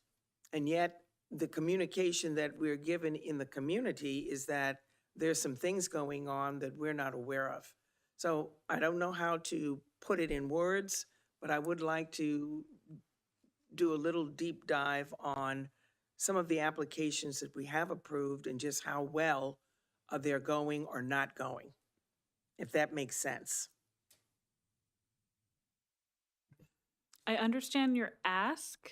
I'm not sure if we have data to facilitate that. I don't know if quantitatively we keep the number of projects, like entitlements, that have come back for review. Our community enrichment department facilitates all community complaints, and they itemize complaint of a certain type, but I do not believe there is a way to differentiate a complaint of a condition of approval versus a complaint on not meeting the municipal code, because there is a gray area between the two. Yes, there is. And so where a project might not upkeep their landscaping, while in some cases that may be in violation of a condition of approval, it is also in violation of the city's municipal code. So we can definitely see what we can do and bring this back as a future agenda item. But I think it may be a little bit more complicated to provide specific data that you're looking for, but we can definitely at least bring this back for discussion at a later time. Yeah, I'd like that. My concern is that there are projects out there that we have approved with conditions of approval, and I just want to know from the community development, if that's who's keeping track, of just how we're doing in that arena. I know everything's not 100%, and if it's not 100%, that should be coming back to the Planning Commission so that we are at least apprised of the conditions of approval not being executed as we asked. Because why are we having conditions of approval if they're not being kept and we don't know anything about it? It's like we're enabling. And I don't want this body to ever be seen as a body of enablers. So that's my ask. So now we can go into commissioners. Does anybody else have anything to say? Commissioner Sparling, you're on. We're going to G2? Yes, Yeah. we're on Okay. G2. All right. Jennifer, if you could do me a favor and pull up the vineyard on the... Just the aerial of the, Yeah, okay. that Google Earth is fine, just as we're discussing this. So first of all, thanks for the commissioners who brought this up. since I had to recuse myself from the Deer Ridge project when this would have been brought back, and thanks for staff for bringing it back. So at that meeting, so there's two projects that kind of coincided with why I wanted this to discuss this tonight. The first one was the Adams Lane project, right? There are roughly, I can't remember the exact number of homes, 100 homes going into, you see on the screen, roughly 100 homes that we spent quite a lot of time listening to resident feedback, as did the developer, both in the meeting and in separate meetings. And we came up with a good solution to keep traffic off of Lone Oak, right? So the original design was to have an exit onto Lone Oak, and there was an outpouring of disapproval from the residents who are going to be heavily impacted by that exit. So the commission, I think Chair Roberts and I were the only ones on the commission at that time that are still here, ended up having the exits onto Adams Lane, right? Am I using the right road? Okay. So that project hasn't really started yet. And then a few weeks ago or last month, we approved the expansion of the Vineyard Academy enrollment. And when I'm up here, I've said this many times, right? I don't live in a vacuum. So this is both in combination. This area is going to change dramatically over the next 2 to 5 years, depending upon how quickly those homes are built and people are moved in. The amount of traffic on Lone Oak, which is a single lane road with no sidewalks, is going to be quite dramatic. During the Vineyard Academy discussion, there was people concerned about the amount of traffic already that is using Lone Oak as basically a shortcut back through the neighborhood. And ultimately, the commission found that the school is not responsible for that traffic because it's not just them. It could be school traffic from the elementary school across the street that's a public school. So in that discussion, we were told by legal that we couldn't really address the Lone Oak traffic issue because it wasn't on the agenda and it also wasn't the purview of the Planning Commission. So we have to address this. In my opinion, we have to address this issue. We are not, and Christy, I'll look to you and Jennifer, we are not the right body that even can address that issue tonight or at some future date. We have to recommend this to be addressed at the city council level to address the potential traffic impact on Lone Oak from these combined two projects. Is that correct? I'm seeing heads nod. Yes, that's correct. Okay, thank you. So I wanted to bring it back to discuss because I think we owe this to the residents of Lone Oak specifically, because you can see we even went to the extent of not opening up Lone Oak to exit onto Adams Lane directly. It's still a cul-de-sac, right, to protect the residents and the cut through. So I think we owe it to the residents of Lone Oak to address this and not let it become what most of the commission is aware of in terms of the traffic leading to Heritage and Adams, and what Shadow Lakes has become the Indy 500 during school time down those hills, right? We need to protect that area. That area is going to be dramatically changed by the homes and the growing community that Brentwood is. So I've seen plenty of other communities put in solutions. Our traffic engineer disagrees with me, and that's okay. Two reasonable people can disagree. I see plenty driving around the Bay Area, plenty of no right-hand turn lanes between the hours of X and Y, right? There's plenty of them. It becomes an enforcement issue. Yes, could residents end up being ticketed for that? Yes, they could, right? But I think there was enough outcry that we need to do something to protect that street specifically. And so I'm looking to the commission tonight because this agenda item is for us to recommend to the city council that they review this and then work with the traffic department and the appropriate other departments to come up with a solution, as well as allow the residents of Lone Oak and the surrounding area to participate in that conversation specifically about the traffic on Lone Oak. Because we bled into it in the Vineyard Academy discussion, but it really wasn't, and I even drove part of that conversation, but I came to realize it probably wasn't fair to the Vineyard Academy agenda item that it became part of the discussion. So I tried to pull it back. So this is what I'm asking the commission to do, is to recommend to the city council that they look to address the traffic surrounding the Vineyard Academy Christian School.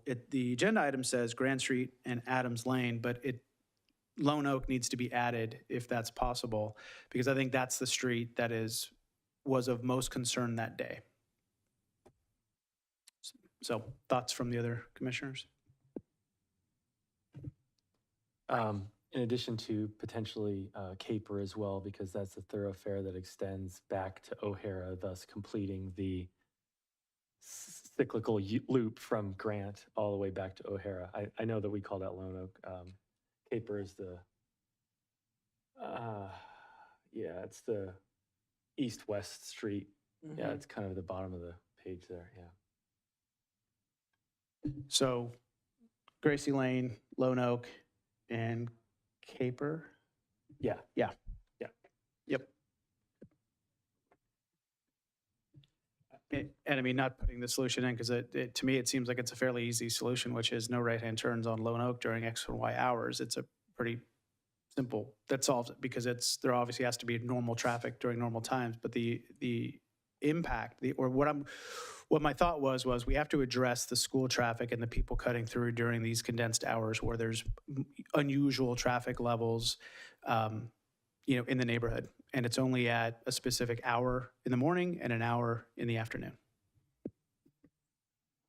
Yeah, before we get consensus, we would need to just open a public Public hearing to hearing, see if yeah. there's any speakers, and then after that, Okay.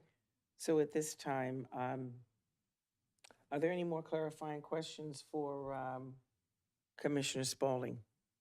Yeah, just one. Mm-hmm. As far as the participants in this said discussion, so I know we specifically called out Vineyard Academy, we called out Marsh Creek Elementary. Is there any other entities in that area that would also be valuable in that discussion? I would besides the residents of Lone Oak, Gracie, and Caper, and I know what I'm concerned about is notification, right? Because we do a 300-foot notification, and I'm not sure that's not more than 300 feet, right? So I'm not sure how we would manage that, but I would look to staff to address that. And then if there's any other bodies that should be part of that discussion, I would invite them to that discussion. Okay. Well, if we call out those roadways specifically, I would imagine that 300-foot proximity would apply, but we have to defer to staff, I think. Mm-hmm. Yeah. Okay. All right, well, I see Jennifer thinking, I'm not sure, is that a yes to Commissioner Brand's question? How would the 300 feet apply to the different streets? sorry, I was not trying to, I was just thinking, Yeah. we can discuss that as part of the discussion portion, if we could open the public hearing first. Got it. Sure. Sorry. yeah. So at this time, I will open up for public hearing. The public's permitted to address the Planning Commission, and the remarks are 5 minutes per person. Through the chair, at this time, I have no cards in hand. I do have one hand raised in Zoom, so those that would like to speak on this item, please raise your hand now. Cindiana Tador. Hi, good evening. Can you hear me? We can hear you. Thank you for the opportunity to speak. I will keep it very short. Our neighborhood really appreciates you hearing us and putting this agenda item up for discussion. I feel somewhat emotional because it's been years in the making, and we really appreciate the Planning Commission hearing us and really taking action on it. One mention that I want to bring up is the fact that we've never really said that the whole traffic is due to Vineyard Academy. The only complaint, or whatever you want to call it, around the Vineyard Academy project was that it will make the traffic count on our street way worse than it already is. So we were trying just to protect ourselves and maintain our quality of life. So just wanted to set the record straight on that. So again, thank you so much for addressing this. We're looking forward to working with everyone involved and having, a very productive and good solution for our neighborhood. So thank you again and have a good night. At this time, we have no other hands raised. Okay, very good. Then at this time, I will entertain closing public hearing. And I have a motion. So moved. Second. All in favor? Aye. Okay. Is there a discussion by the commission? Chair Roberts. Yes, I'm sorry. Go ahead. Yeah, first of all, I want to say that I'm strongly in support of this whole idea. And I guess I'm just curious, do we have some language written? Are we going to be writing language tonight? I think that our objective is to come to a consensus to put it on an agenda for a future agenda item. That's the consensus this evening. Yeah, so tonight the commission will be providing direction to staff. I have some notes on what that direction will look like. And then this direction will be brought to the city council on behalf of the planning commission, requesting that the city council take action. So at the end, I'm going to listen to your comments and your direction, and I can read you over my understanding of it. And you can provide any additional comments if I missed or misspoke on anything.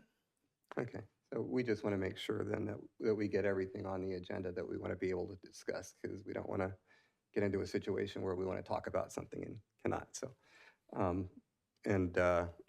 to that end, so far I'm glad to hear that we're going to be talking about Lone Oak and Caper and the 2 elementary schools. Should we mention specific ideas that people brought forward, or for possible solutions, or should we defer that to the city council? Well, I think that you have it in your notes. One was saying cul-de-sac, another one was, there were a couple of things that came up in our discussion. Cul-de-sac, closing the street one way during certain hours. I don't know what else is out there. I know that those 3 things did come up.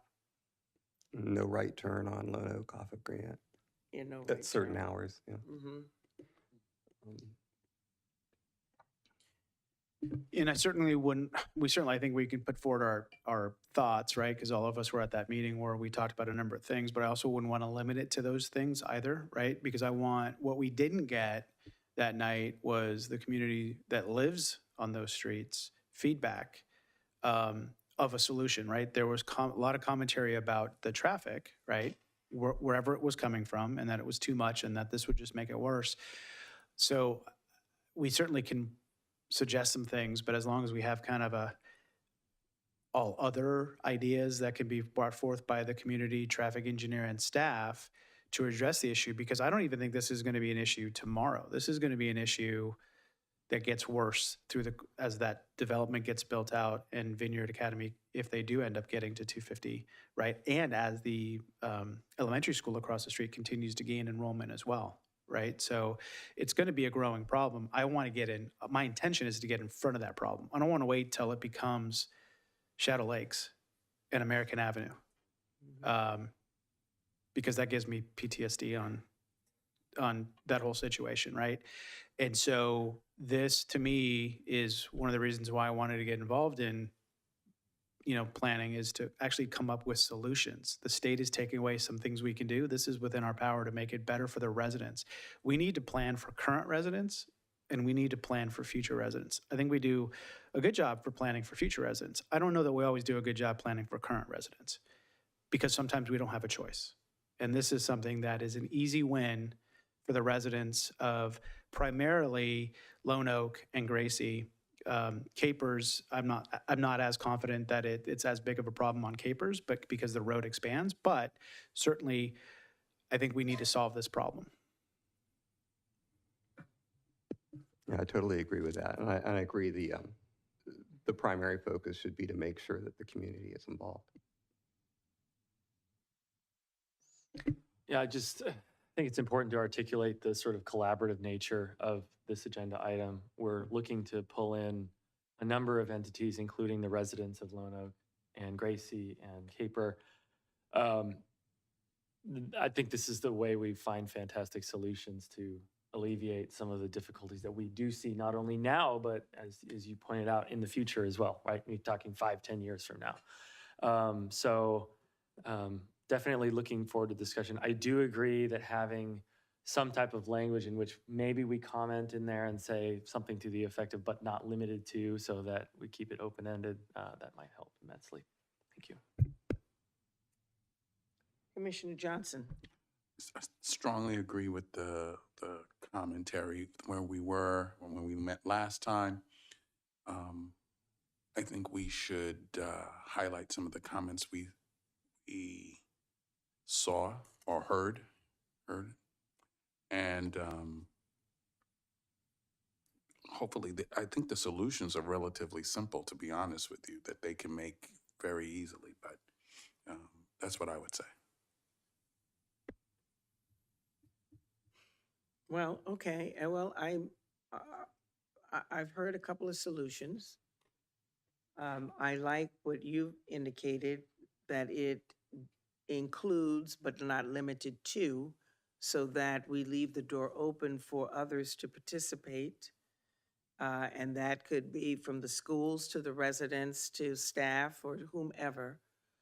So I would like us to make a motion that we bring this back to council, because that's where it's going next, to make this an agenda item and include the language that you've heard from us. Okay, so for clarification, I'm just going to go over before you make the motion and move forward of what I've heard tonight. So at the moment, the motion would include review and addressing all potential impacts on Lone Oak and regarding the comprehensive impacts of nearby schools, including Marsh Creek and Vineyard Academy on traffic concerns. You would like it to be collaborative in nature and include all residents in that nearby area, including Grant Avenue, Adams, Lone Tree Oak, and Caper, and residents that take access in the general vicinity of that area. You'd also like to include Marsh Creek and Vineyard Academy representatives to participate as key stakeholders. And you would like to include, but not be limited to, potential suggestions such as providing a cul-de-sac, roundabout, one-way driveway access, no right turn restrictions on Lone Oak during school hours, as well as any other options that may be seen applicable to city staff and the city traffic engineer. Perfect. I would just add that if you can include the cumulative impact of the Adams Lane development. I'm not sure if it has an official name. Got it. Because I think that's the combined impact. It's not just about the growth of Vineyard Academy and the elementary school across the street. Got it.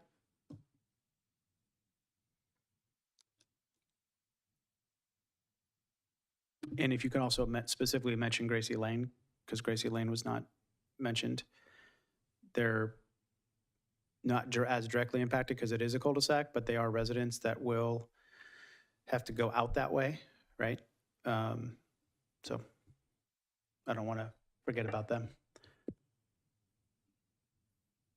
Okay, well, I'd like to entertain a motion with that language. I'll make the motion.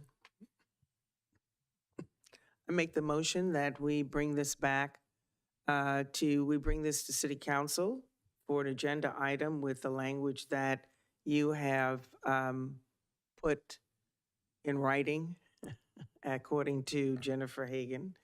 And at some point, yeah, I'm looking for a second. Second. All in favor? Aye. Aye. Aye. Any nays? Motion carries. Okay, Before we, Chair Roberts, sorry to interrupt, but before we move on to the next item, it's been brought to my attention that our item E2, with Kayla Place, the second wasn't heard in the mic. I heard it here from you, Chair Roberts, and I just wanted to confirm on the record that you were the second for that motion. Okay, thank you so much. I see nodding head. Thanks. April, that's all you. okay. Very good. All right. And now we will move on to G2B, where Commissioner Flohr has made a request, and he will now explain his request to the commission and public. Commissioner Flohr? Thank you, Chair Roberts. Jennifer, can you put up my document that I'm emailed to you? And while she's doing that, I just want to explain briefly that with the advent of Measure Q,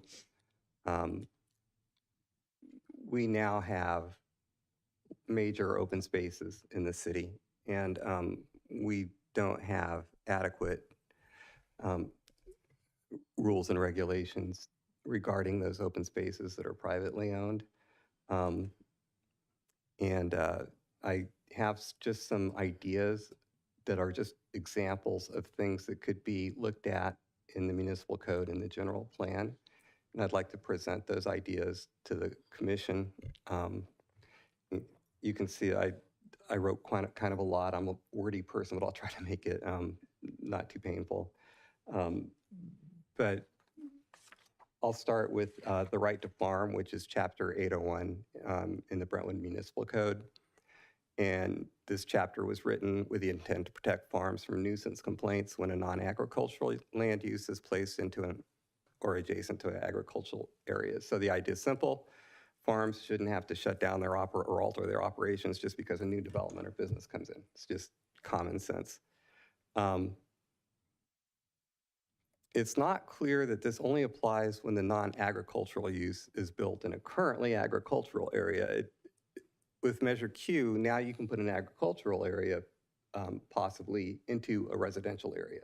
So it kind of turns right to farm inside out. So who was there first in this case is the neighborhood and not the farm. And so I would propose that I can't scroll this.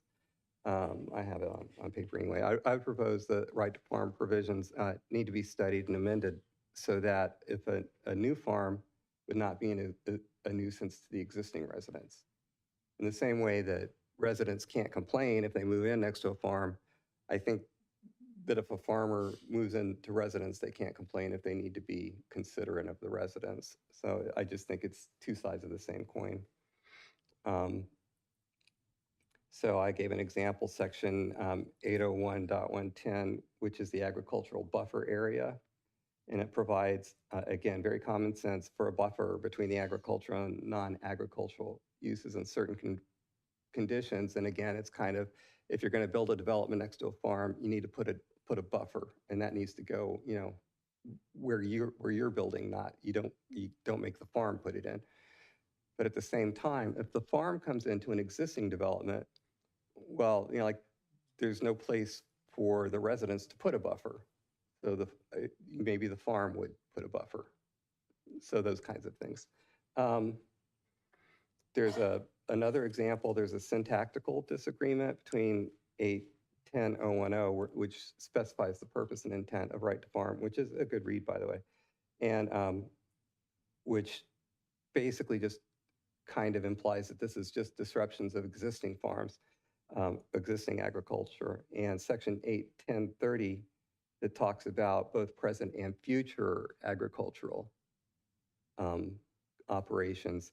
And that could be interpreted to say that right to farm and inability to make a nuisance complaint would extend to a new farm built into one of the big open spaces, like the agri-hood that was proposed in Deer Ridge, for instance, that we couldn't put conditions of approval, or people couldn't complain if it was dusty or noisy or whatever. And that seems inside out to me. I think that whoever was there first probably has the greater expectation of being accommodated. So I would say that we recommend a complete review of the right to farm chapter to make sure there are no ambiguities and to ensure that existing non-agricultural operations have rights on par with agricultural operations when a new use is established alongside an established use. If that wording is okay, it's kind of, I don't like it that much, but because it sounds almost confrontational, but I'm just trying to say that, you know, if the residential or the commercial was there first, then they get some consideration. If the farm was there first, they get the consideration. The second area is the conservation and open space element in the general plan. There's some actions in there that I was noticing. I was attending a city council meeting, and there are a couple of actions that look pretty good to me that are currently not being done. For instance, COS 1B, which would adopt an ordinance that specifies standards and responsibilities for the maintenance of private open space lands within the city limits. The standards should include provisions for public access, habitat management, water quality protection, safety, and aesthetics. And that's just the language of it. And again, we currently have a significant open space in Deer Ridge, for instance, that's privately owned. And the question of maintenance requirements has been raised by residents online, unfortunately in private groups that I'm not able to share, but so you can take that or not. But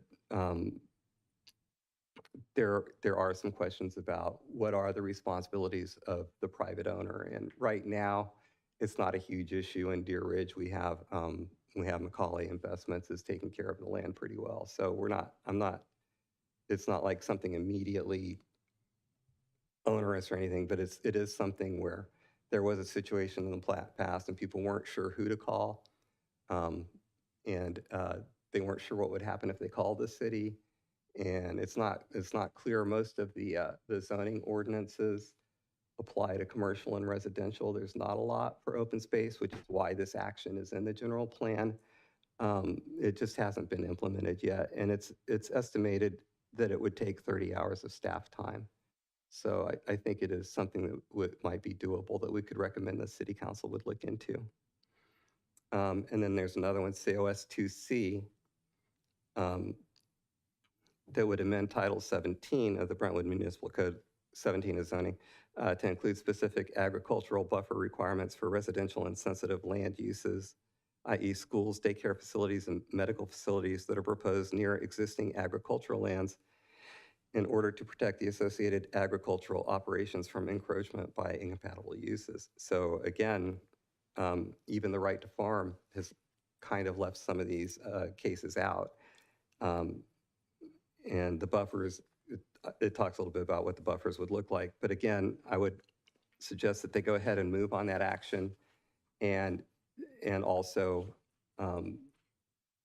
with the additional idea that if the farm is being built by another use, that the farm would have to put in the buffers and not the other use, because the other use was already there. So it wouldn't make sense to make them put in the buffers. But so, and again, this is another action that is yet to be implemented, but it only requires 30 hours according to staff estimates. And a third one. Well, this is actually back in the code, back in section 17, zoning, .730.040, eligible land for agricultural conservation easements. And it mentions 3 kinds of lands that are to be conserved that could be considered for easements. First priority given to the Brentwood Agricultural Conservation Area as defined on the general plan land use map. Lands to be conserved may also be located in, Contra Costa County agricultural core lands. Agricultural land within the city limits that possess unique agricultural, visual, historic, or other important values may also be considered. These are all fine ideas. And I just wanted to add a fourth one, that a provision could be added for the consideration of lands that are under the Measure Q overlay that may be considered for agricultural use. And we would further recommend the general plan and municipal code be reviewed to discover other opportunities to further protect open space in the city. And I did also have an idea for a conservation open space chapter to be added to the municipal code. Similar to the way that Right to Farm protects agriculture, this would protect open spaces. And the chapter would be supportive of the conservation and open space element in the general plan, which is summed up by the overview on page 4.1. And so again, two of the actions that I mentioned previously in the conservation element envision putting items into code. And I think that there might be other opportunities to go through the actions or the policies in the conservation and open space element and put them into code so community enforcement would be able to make sure that those things were happening and were not being ignored. So as a conclusion, I would say we could put language, and again, I'm just suggesting language. As a body, the Planning Commission supports the City Council and the people and businesses of Brentwood in their desire to protect our open spaces and preserve the quality of life that makes Brentwood a special place to live. It is in the spirit that we respectfully submit these recommendations for your consideration. So this would be what I would ask that the Planning Commission would join me in making this recommendation. And I'm available for questions. Christy, I have a question for you. I want to make sure that I can participate in this agenda item. And so I live in Deer Ridge. Deer Ridge has been mentioned a number of times. Commissioner Flohr lives in Deer Ridge. I want to make sure that we can continue with this discussion. I didn't really think about it until just now that we should ask. That's a great question, and I will just take this opportunity to say that generally, if asked during the meeting whether you have a conflict, I will say that you need to err on the side of having one. That's just sort of my policy, and I can talk to the city attorney about whether she shares that belief, but that's mine off the cuff right now for you. I think that this is just a study, a request to study. You're not, taking any action that would, otherwise affect your own property or affect your own financial values at this, financial interests at this time. So it would be fine to participate in in this current item to request council to study these issues that Commissioner Flohr is asking for. So I think it's fine for now. Obviously, if it eventually made its way back to the commission, we would want to do a more thorough conflict analysis. But thank you for the question. Yep. Thank you for that. Yeah, I was thinking of it, just mentioning Deer Ridge is just because it's an example. We have other golf courses in the area that are under the overlay as well. There's one right now in the Brentwood golf course. The back nine has been closed, and it would be another candidate. So it is, I'm trying to keep it as general as possible, and I'm cognizant that I'm mentioning Deer Ridge, and I do live in Deer Ridge, but it's just as an example. So I think we're okay there. Do we have questions on? Do we have any questions? Through the chair, can we please turn your mic on to capture the audio? Too casual. Do we have any further discussion or clarifying questions for Commissioner Flohr before I open it up to public hearing? No, I would say, I think if I'm understanding you correctly, I mean, this is just really an attempt to make sure that everything is buttoned up as closely as it can be. Is this so that this isn't anything directly related to what the state is doing, but this is just to button up everything to make sure that it is, that with Measure Q coming into place, that it is, we haven't missed anything? Absolutely. Okay. With regard to the state's going to do what they're going to do. Right now, open space protections in cities are still somewhat respected, but I've seen legislation proposed in the last couple of years that was going after the golf courses and everything else. So this is not intended to be a protection from that, but it is intended to make sure that privately owned open spaces are maintained appropriately and that the right to farm ordinance doesn't become a nuisance inside neighborhoods and, things like that. So these are local issues, and I do want to button them up, as you say. Commissioner Johnson? I wasn't around when Measure Q, on this body, but, I just saw that document, so I was like, woo. So there's a lot of stuff there. I don't, I'm not sure I have enough information to make a good decision about this thing, because you were mentioning someone could put a farm in the middle of a housing area, a urban area, and they couldn't complain, or they could complain. I need a little bit more information from me personally to be able to look at that. I'm an excellent person to ask about Measure Q, as it turns out. I mean, I need that document. That document was 4 pages long, and I didn't, I just saw it today. No, Measure Q? No. This document that was just on the screen. Oh, I see, yeah. I can tell you that Measure Q creates an overlay over certain open spaces. And under that overlay, most intensified uses would require a ballot to be put before the people of Brentwood rather than an application before the Planning Commission or the city. There are certain uses for open spaces that are under that overlay that do not require a ballot amendment.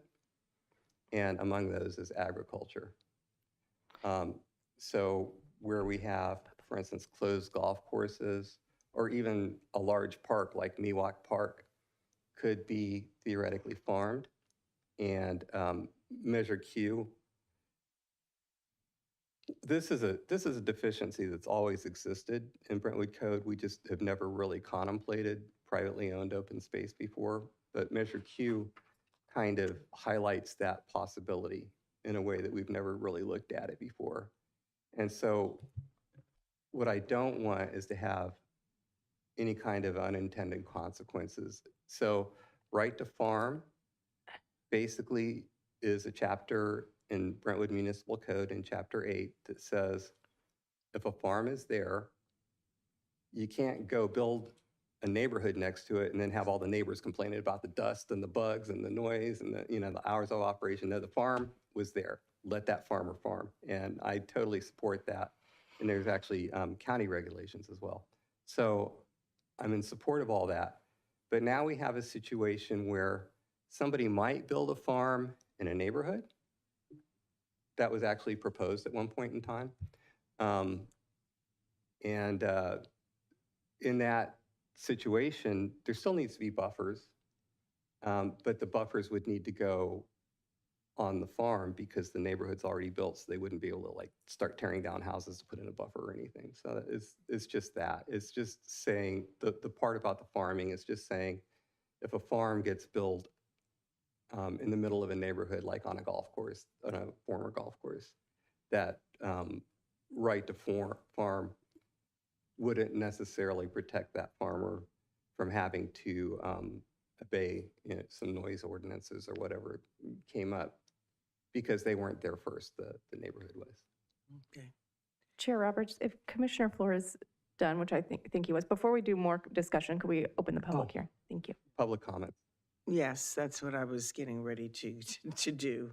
So at this time, I would like to open up, the public is permitted to address the Planning Commission.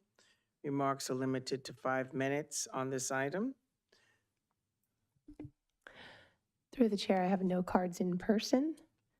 Anyone who would like to speak on Zoom, please raise your hand now. I have no hands raised in Zoom, and just to confirm, this is just public comment, so we do not need a motion to close the pub because it is not a public hearing, just a reminder. Okay. So we can, we don't need to close it? Chairperson Roberts, you can close public comment without a vote. Okay, so I'm going to close it without a vote. Shall I continue then with? So we'll go into discussion. And yes, you may. So Chair Johnson, on the non-farm part of it, we now have large open spaces in Brentwood that are owned by private individuals, mostly in the form of closed golf courses. And again, it's hard for community enrichment, which is our code enforcement arm, to enforce any kind of zoning standards on them, maintenance of the property, what they can and can't do, what has to be maintained, what doesn't have to be maintained. There's just nothing in the municipal code that ever envisioned people owning just large chunks of open space. I mean, we have utilities that own some open space, but there aren't really any codes. So that was just, I noticed in the conservation and open space element that some codes are being proposed and they're not, that those action items aren't being implemented. So I'm just asking that the city council look at those action items, consider moving them to staff to get them implemented and to check and see if there's anything else that they could do to, strengthen the codes for open space to make them more like the codes for residential and commercial, so that we maintain standards in Brentwood. So that's really all this is. Is that helping you? I mean, I don't have a problem with maintaining people's properties, like if you have a large open, I don't have a problem with maintaining the property if you have a large open space. I live in Shadow Lakes. I know what it's all about. Maybe I shouldn't even be talking about this at 11:15 at night. no, you're exactly right. And I did talk to Darren, the assistant city manager, about it, and he does agree that right to farm would apply in that circumstance, and that is possibly an unintended consequence of Measure Q. So it's something that we want to button up. We want to make sure that we don't have that kind of issue in Brentwood. Okay, any more discussion? I think that you crafted your statement very well, Commissioner Flohr, as it relates to bringing that statement before City Council for further discussion. So I make a motion that you repeat that. Well, I could make a motion that we submit the recommendation. Well, unless if anybody wants to modify those recommendations or anything. I'm fine. If you're fine with it, I'd like to make a motion that the Planning Commission would approve the recommendation to City Council as written. I'll second it. All in favor? Aye. Aye. Aye. Aye. Any nays? You can say nay if you want to. I need more information, so I'm gonna have to say nay for this Okay. at this So point. we have 4 and 1. Motion passes. At this time, I will make a motion or seek a motion to adjourn. So moved. Second. All in favor? Aye. Aye. All right, then we will meet again on April 16th here at City Council chambers. Thank you. Good evening.